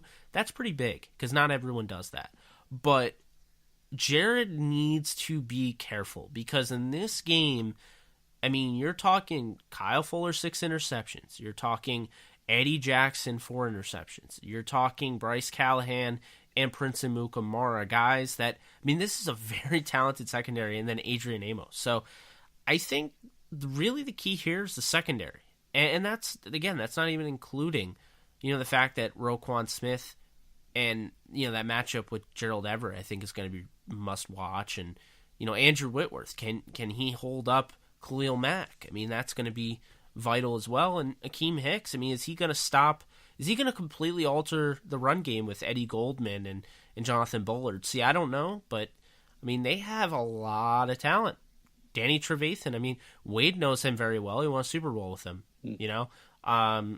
They have Leonard Floyd as well. So, I guess I nonchalantly did exactly what Sean McVay did. But my whole point is that the Bears are legit. They have a legit defense. Vic Fangio is such a great defensive coordinator. I don't know how well of a head coach he would be. It's almost like if it's not broke, don't fix it. Like he could be like Mike Pettin. I totally understand like if Vic Fangio wants a head coaching job. Like I get it, but like Mike Pettin just works as a defensive coordinator. The Packers are a better defense with Pettin. I don't know how well he would be as a head coach. All I know is whatever the Browns did to him in that organization, Pettin literally in an interview said, after that experience, I never want a head coach again. So if, normally everyone's looking to, it's like a stock game and everyone's looking to up their stock with, a defensive coordinator position here, maybe a passing game coordinator like, Chris Richards doing in, Dallas and, all that. But I mean, he doesn't even want to coach. So I don't know about, Fangio as a head coach. I mean, he'll definitely have, the opportunity, everything. He's just done such a nice job with this defense. And Eddie Jackson, that draft pick, I mean, he has completely altered this defense. And honestly, after watching that film, Eddie Jackson is somebody that Dallas doesn't have. And he's somebody that the Ravens don't have. The Ravens have, talent, obviously, they have guys like Terrell Suggs, they have guys like C.J. Mosley and Marlon Humphrey and Jimmy Smith, and they have what's his face from the Chargers. But to me, I look at this Bears team, I'm like, they are probably the best defense in the league. They have so much going for them, and if they get an average game out of Mitch Trubisky, they have a chance to win. It's all predicated on their turnovers. And that's the thing, Joe. I look at this game, I'm like, if the Rams can avoid turning the ball over, just even if they score 20, 23 points, I feel like Aaron Donald and having, Aqib Talib back full time, obviously the offense isn't a pushover, but I feel like this defense can do it. So that's a lot, but what are your overall thoughts on that? I'm looking to see strength on strength. I mean, if I do think this is one of the best defenses in football, and we know it's one of the best offenses in football, and I think the challenges are going to be the elements. The challenges are going to be the Bears playmakers. Can they block Mac? Can they keep the ball away? Or what do they do about Jackson? So, where does the ball go? And, it's going to be interesting to see what they do. Is it going to be a Gurley game? Is it going to be, a Woods game? Is it going to be, are we going to see more of the tight ends? We saw them go to Reynolds a lot 2 weeks ago and then a lot early in the game last time out, and they kind of went away from them. So is Goff going to be, is Goff going to bounce back from last week, or if he's going to be under more pressure, he's going to continue to, be, is this frazzled Goff going to be a trend now? So, those are my thoughts, and again, I'm looking to see what they look like, if they change anything with the weather. I mean, the thing about the Rams right now is the Rams are pretty much the most consistent team in football. The Bears know the lineup combinations. They know the format. They know that it's going to be a lot of 13 personnel. They know what's coming, and we'll see how these two guys kind of go at it. We had the McVay against Patricia matchup last week, and now it's McVay and Fangio, and certainly they were McVay was complimentary of the Bears this week, and I thought you went down the lineup just as well as he did in that scenario. I find myself doing that every time we do a preview, so I thought that was funny. Everyone flipped out about McVay, and I was just like, man, out of all the things, I think it's impressive because really, Joe, and I'll say this because McVay was my hand-picked guy. This is my guy. I'm not hating on my guy. But are we going nuts about this for the simple fact that we saw what Hugh Jackson would say? I don't know. Gotta look at the tape. You know what I mean? I feel like it's because of what others around the league are doing that everyone's going nuts about Sean McVay, naming off guys. So I forget who I'd like to give credit to. I think it was one of the guys from the MQB who I think got it right. In that I think pretty much every coach in the NFL should be able to rattle off, every player that they're going to be going up against on Sunday. I mean, this is the whole reason why these guys, sleep in their room, sleep in their offices and don't see their families. These guys are putting on ridiculous work. I would certainly expect, most of these coaches to be able to rattle off. The difference is that they don't tell you what you're thinking or and it's something that even though, a lot of it is Belichickian, people think that Bill Belichick kind of, doesn't give the media much. And and I'll give you a little insight of what I was thinking when they hired McVay, what I looked into him. But a lot of it was something that Bill Belichick does a lot every week. is he praises the opposition effusively, and he goes through. It doesn't really get reported as much, but if you listen to Bill Belichick's conference calls, if you watch his, the same pressers that McVay does, he will go through the entire. He went through the Rams when the Rams played there 2 years ago. He went through their entire offense and was talking about how great. If you remember, he was complimenting Goff. Remember how he talked about how Johnny Hecker was this huge. It became this kind of meme in New England that the punter was, this huge weapon because of the effusive praise that Bill Belichick heaped upon the Rams. Bill Belichick praised the 4-12 Rams so much 2 years ago that, if you go to a Patriots fan and you talk about Johnny Hecker, every Patriots fan knows Johnny Hecker is the greatest punter of all time because Bill Belichick wouldn't shut up about him.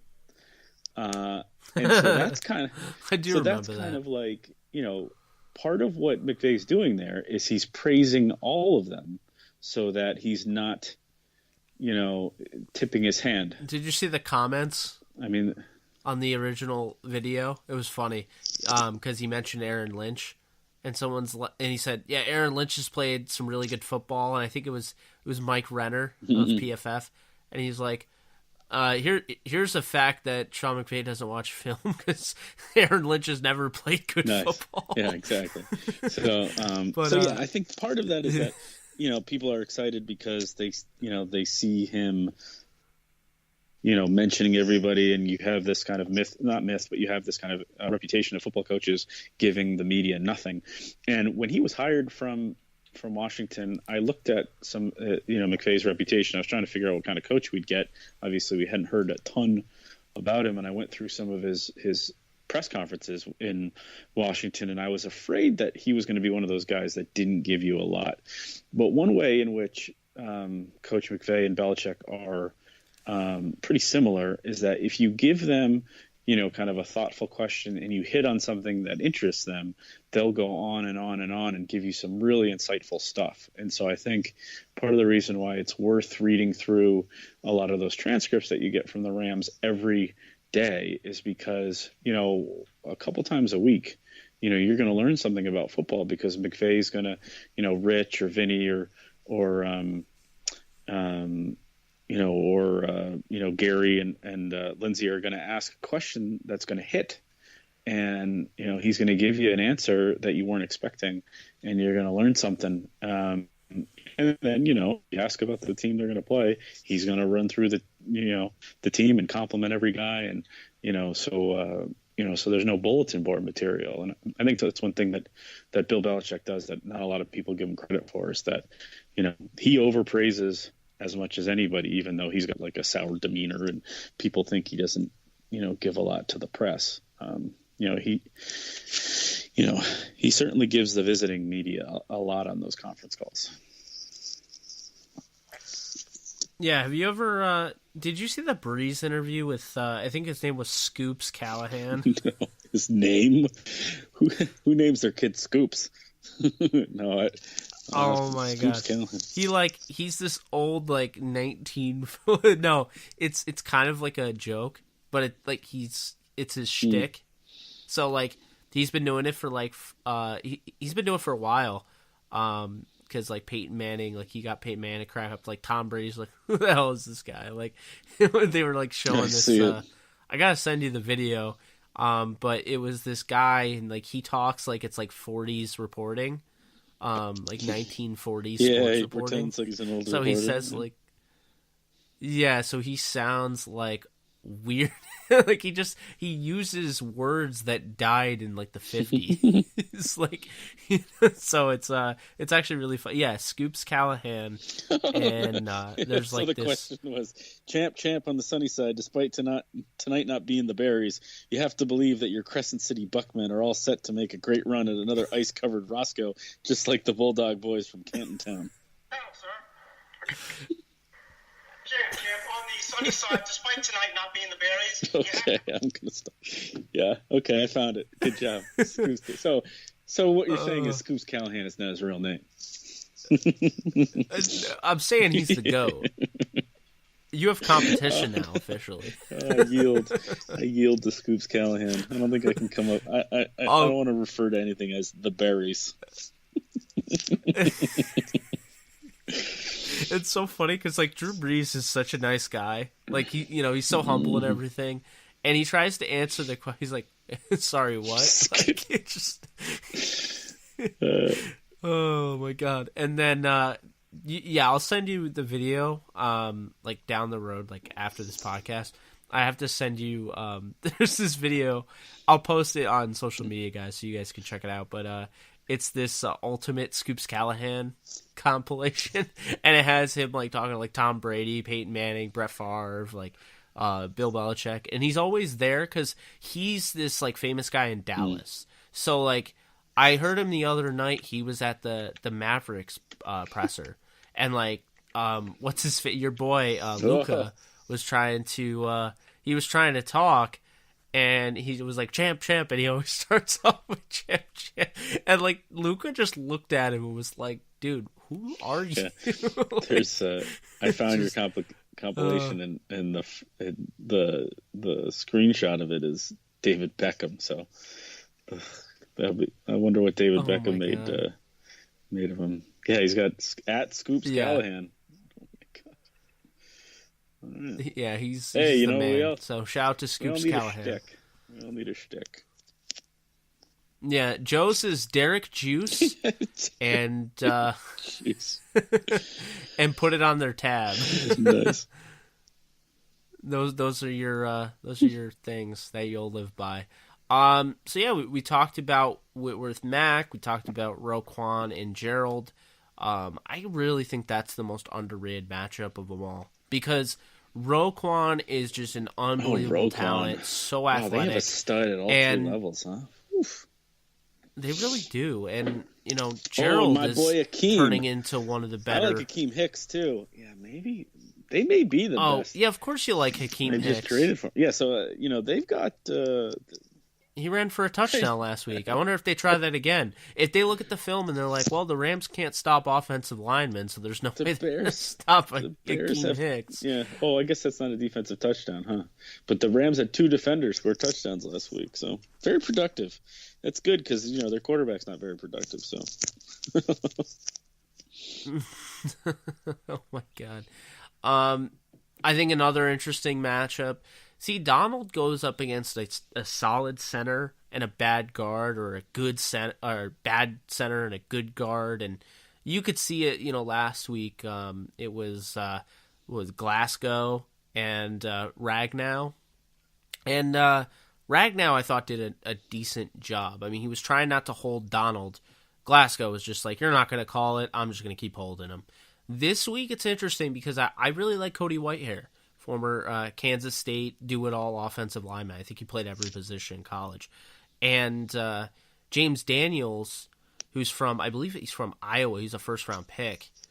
They think really highly of him. Obviously, he's a first-round pick, but it took him a while to get in the lineup, and now he's a guard.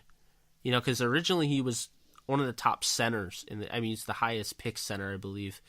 So it'll be interesting with those two because, James Daniels is a rookie. Whitehair is an established pro, and I think Whitehair is a very talented center. So it'll be pretty interesting, how will Donald, combat them. You have to imagine since Donald is double-teamed on like 80% of his snaps that he's going to be double-teamed by them. So I put them, as a key matchup. And Jared Goff versus Mitch Trubisky because those are the two guys that, worked out together in the off season. So I think that's, kind of cool in there. But I think we really covered everything on that end. So for this preview, and we'll finish the preview and we'll go into things to watch for Sunday, and then we'll get on out of here. But the predictions, Joe, do you have a stats or a bold or a score prediction for this game? Yeah, I think I'm expecting a close game that, I'll go 24-21 in the cold, Rams. And like I said, I'm watching how they perform against a really good defense in the cold. I want to see, I'm interested to see what the game plan may look like, because it may have some parallels to some postseason game plans if they do have to play in weather, which they probably won't, but, at some point. And, yeah. And then I think we hit it, Eddie Jackson. I think, Khalil Mack versus Whitworth, that could be a problem. Yeah, because as great as Whitworth is, he's had some serious, there have been times where he's been exposed. Yeah, he did not have a good game against the Chiefs. It wasn't even the Chiefs. I would say Denver. That was the game. You had a rookie in Bradley Chubb who ate you a lot. Yeah, I think. I want to see the. Now Bradley Chubb is a great edge guy. Don't get me wrong, but I mean, man. And one thing that McVay mentioned in his presser that I did notice, the Bears do like to throw Khalil Mack all over the place. Yeah, they move him around, and they do. They move him around. They use stunts. They use stunts with him. They use it with Leonard Floyd. Floyd is an interesting one because if the Rams try to double Mack, which you know what they might do is they might throw a tight end on him, try to help out Whitworth. They might try to chip him. Okay, here we go. Let me give this to you real quick. Andrew Whitworth's trend line. He was in the 80s the first 3 weeks of the season. He was in the 70s the 5 weeks after that. And he's been in the 60s the 3 weeks after that.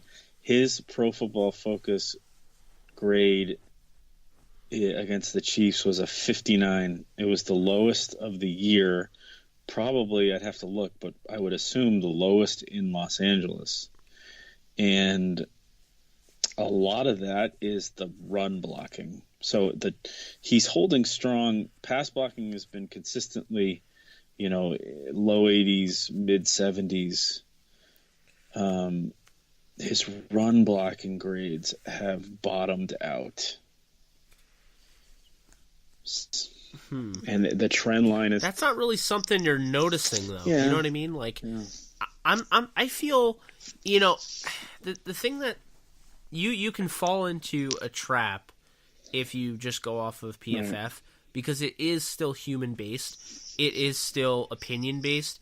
While you can, there's a criteria for what is a good play and what's a bad play. At the end of the day, they vote on a play, each play, 2, 1, 0, -1, and -2. A NFL caliber play is 0 because that's what you're supposed to do. That's your job, NFL. 1 is a good play and 2 is the great play.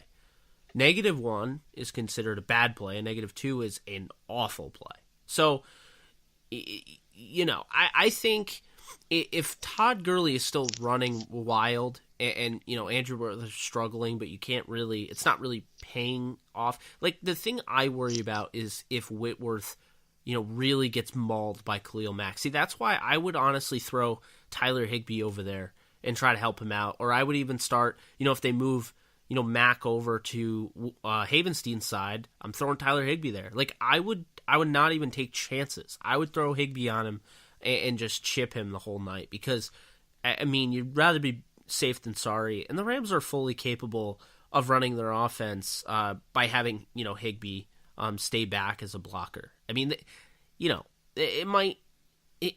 can limit you. It kind of gives away what you're doing. But at the same time, it's just it's necessary because you have to play. You have to get the lead, and then what you have to do is you have to play protect with Goff because you can't. You saw the way Goff lets go of the ball at times. He fumbles. He's fumbled now 4 times in the last 2 games. So he is going to need to take care of the ball, and the Rams are going to have to protect him. And a lot of that's going to come. I would say we're up the middle. You talk about Akeem Hicks. Akeem Hicks could run right over John Sullivan. Sullivan's clearly the weak link of that offensive line. It's not even worth arguing. So, that's going to be a little worrisome as well. But aside from that, that's what I look at. If Andrew Whitworth gives up 1 sack to Mack and it's not a forced fumble, I'll call it a good day. I will. But again, I agree with that. It is all about the pressures too. So if Mac he gets 15 pressures and 1 sack, that's probably not a good thing. I should correct something. Whitworth did have 2 games in the 50s last year. Those 3 games, there's only 3 games per PFF in the 50s in the regular season since 2011. So he has, I think he had those games in the 50s were in the second half of the season last year when he took on some wear and tear. But, obviously, again, at this point of his career, he's somebody that, is an average run blocker. And as long as he's protecting Jared Goff, I think, he's still worth the money. He's still, the combination with the leadership he provides, he's still, he's still playing well for this team. He's still contributing. And, I think he's been fine, even though, those numbers are dipping. Yeah, absolutely. And they're going to. There's a trend, Obviously, he's older. It happened last year. He started off really good, and then towards the end of the year, he kind of tailed off a little bit. It's to be expected. You're just hoping he's not going to tail off to the point where he starts becoming a liability, and I just don't see that. So as long as he stays healthy, that's the way to go. And, with the prediction, Joe, I'm going to go 31-24 Rams. I think they win by a touchdown. I don't see it. Every week I seem to pick a 3-point game, and I'm just tired of it. So I'm thinking 31-24.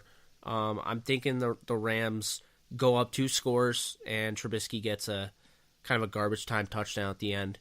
I do think the Rams will have control of this game because I do expect, I think it's almost better that Goff got his yips out of the way last week. I think he had his really bad game. Nowhere to go but up. It was coming off the bye. It was a road game. So now, he has a chance to really, correct himself. And I'll tell you, 12 touchdowns, 1 interception when the bright lights are on.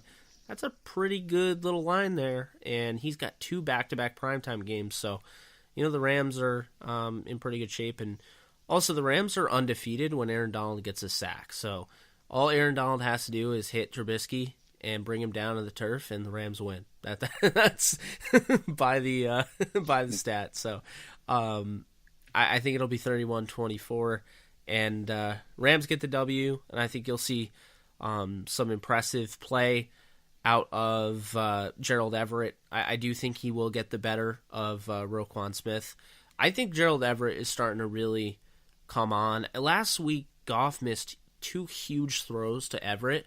Everett really could have had a huge game if he hit those 2. I mean, that wasn't really on Everett.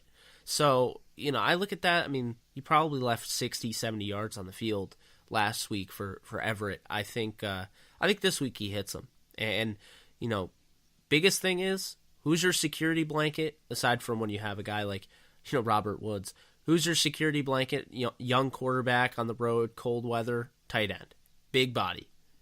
Get it to Everett. And especially, if you're throwing. If you're running, I mean, Todd Gurley can, don't get me wrong, Jonathan Bullard, Eddie Goldman, Akeem Hicks. Nasty. That's a nasty front. But Todd Gurley has shown this year, due to, lack of production out of John Sullivan, I think he's actually stalled the inside zone runs. I think Todd is more an outside zone guy this year until they fix the center position. I think it is that bad. So I'm not really worried about it. I mean, they've been doing it all year. They've also been going with that, the deceptive. It's a play where everyone kind of, leans to the left like a misdirection, and then they run, an inside, like a halfback dive. And Gurley's, run well on those. He's run well to the left. He's run well to the right. I just think he's somebody that can bounce it outside. And even if the Bears have a nice plan of attack, if they have anything like the Chiefs, I mean, I think they're going to really have no problem throwing on. Because remember the Chiefs, Joe. Chiefs were begging the Rams to run it with Todd. Like, absolutely begging them to run it with Todd Gurley. That's why guys like Robert Woods, Brandon Cooks, Josh Reynolds were wide open. And that's the mistake you just can't afford to make. So I don't think the Bears do it. I think they have a balanced approach, and I think the Rams have a balanced approach. And at the end of the day, when you have Johnny Hecker and Greg Zuerlein and guys like that on special teams, I just think you have too many ways to win the game that you wouldn't win the game. So I think the Rams are going to win this game and cruise to 15-1. All right, sounds good. Let's see what happens. Yeah, and then things to watch for on Sunday. We'll zip through this pretty quickly because you guys have a little bit to wait for this Sunday Night Football game. First one, we mentioned it earlier, Chiefs-Ravens, top offense versus top defense. Joe, I don't know what your thoughts are on this, especially because you have the young quarterback in Lamar Jackson, and he's going to be starting. He is 3-0, and that is my guy. But he's also, he's going up against the Chiefs. The Chiefs' defense did give Goff some trouble. They can create turnovers. But at the same time, I just think, his running ability, I think he's still developing as a passer, and I still think Marty Mornhinweg isn't using him enough in the passing game to really, utilize his passing. I think Lamar Jackson, the Ravens, can get the upset. I don't know about you, but I think the Chiefs are on upset alert this week for sure. That's interesting. It is interesting to see how the Ravens attack that defense. I definitely think that defense continues to be vulnerable. But I don't know. I haven't really looked at it, but certainly the Chiefs are in a position where they have to continue to win out with the Chargers bearing down on them in the division and the Patriots keeping on the pressure. The AFC. We went through it last year, but the AFC last week, but the AFC playoffs are getting super tight with the, Steelers just losing and Houston right on New England's tail for that second bye. So, every game that's whereas the byes are kind of sewn up in the NFC, there's a lot of teams still alive for those byes, and pretty much everybody, the top 5 teams are all still alive for the bye in the AFC. It's true. And I'll say this, last week, the Chiefs didn't really need Kareem Hunt. They were going up against Oakland, although it ended up being a really close game, and that's also something that should worry Chiefs fans. It was 40-33. But I think this week against the number 1 run defense, I think you're going to miss Kareem Hunt. And I don't know if Spencer Ware and Damian Williams and Charkandrick West is going to be enough. And I just think there's going to be too much on Mahomes' shoulders. This could definitely be an upset. And then I look at the next game, Saints-Bucks. If you guys are looking for a game to watch, Joe mentioned when he's on the field, Jameis Winston is highly productive. The Bucks are a team. They score at will. They just don't play defense. And last time these two met, the Bucks went into New Orleans to kick off the season and upset the Saints. So this is a revenge game, and I know, it's easy to think, the Saints would never lose 2 straight. But a game like you saw against the Cowboys, that's exactly how something like that can unravel. If you let that overtake you, and especially the Bucks now, they've won 2 straight. Looks like they're kind of back on track, and they're still in the race. This is a huge game for them. They absolutely have to win this game to stay alive in this playoff race. And then the Eagles and Cowboys. The Eagles and Cowboys says a lot because it's pretty much for the NFC East. If the Eagles win, the Eagles would have the tiebreaker over the Cowboys. And after all what you've seen with the Cowboys beating the Saints and on this huge run, it would all be for naught because now the Eagles are riding a winning streak. And then they play the Rams, and they're not likely to beat the Rams, but that becomes a really important game for the Eagles, and that's a huge game right there because if the Cowboys win, that basically annihilates the Redskins' chance of winning that division. I think the Redskins are toast. But the funny thing about it, you look at that division, so much has changed. The Eagles start the season as the Super Bowl champs. The Redskins kind of take over that division as the season goes on. Everything flips with the injury to Alex Smith. The Cowboys now look like the team to beat, and and I'd probably argue the Giants have the most offensive talent. So it's just that division's just I don't know if it's a mess or if it's just wild or crazy or if it's just plain entertaining. But I don't know what's going to happen in that division. I don't know who to pick, but certainly we're going to know a lot more off of that game this week. The Redskins are for dead. Sure. The Redskins, you could bury them. They're toast. It's over. Yeah, I would say so. They got a really good looking defense, and they'll be back. But it's just unfortunate, when you have, Alex Smith breaks his leg, and then you have McCoy break his leg. Colt McCoy, he gets his shot, and he breaks his leg. So, just really unfortunate. And unfortunately, that's probably the end for them. But then, Minnesota and Seattle, this is the last game to really keep an eye on, although it's Monday Night Football, but I had to highlight it. It's a huge Monday Night Football game. This couldn't have worked out any better for the Monday Night Football crew, because at the beginning of the season, it looked like they made a mistake. Seattle probably shouldn't be getting any primetime games. And like you've mentioned, Dark Horse Coach of the Year, Pete Carroll, has really brought this team to life. And, you're looking at the 7-5 Seahawks against the 6-5-1 Vikings. They're a game ahead of the Vikings. And, the thing with this is that if Seattle wins this game, they virtually are up 2 games with a tiebreaker. So that would be almost 3 games. That'd be 3 games, right? 3 games with the tiebreaker. So they basically clinch the 5th seed. I mean, it would be hard for them to lose the 5th seed the way they're playing, and they have an easier schedule coming up. So they would pretty much have a stranglehold on the 5th seed, and that would change things, because the Rams, say, the Seahawks beat whoever they beat, and the Rams end up playing the worst seed. So say Minnesota, ends up beating Chicago, because right now that's what would be the playoff thing. The Rams would play Minnesota. The Saints would have to play Seattle. And that could be very interesting, because the Saints match up well with New Orleans. And, if the Rams were to play Seattle for the 3rd time, Joe, I don't think anyone would have expected them to play them in the NFC title game. Yeah, that's we spoke about all those permutations kind of last week. So yeah, we're still rooting for what we want to see, but I think that obviously the NFC this year, you're going to have any team that makes the playoffs is going to have a chance to come out of it. It's going to be a lot of fun. Yes, it is. All right, well, that's going to do it. Hope you guys enjoyed an extra long podcast. We talked in depth. Joe's laughing.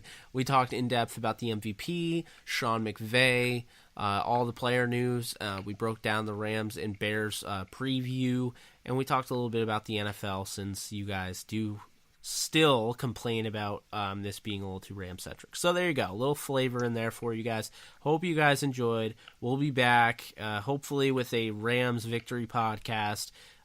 Joe and I here, we say it's a clean sweep for the Downtown Rams podcast. Rams win over the Bears, so I guess we'll have to find out.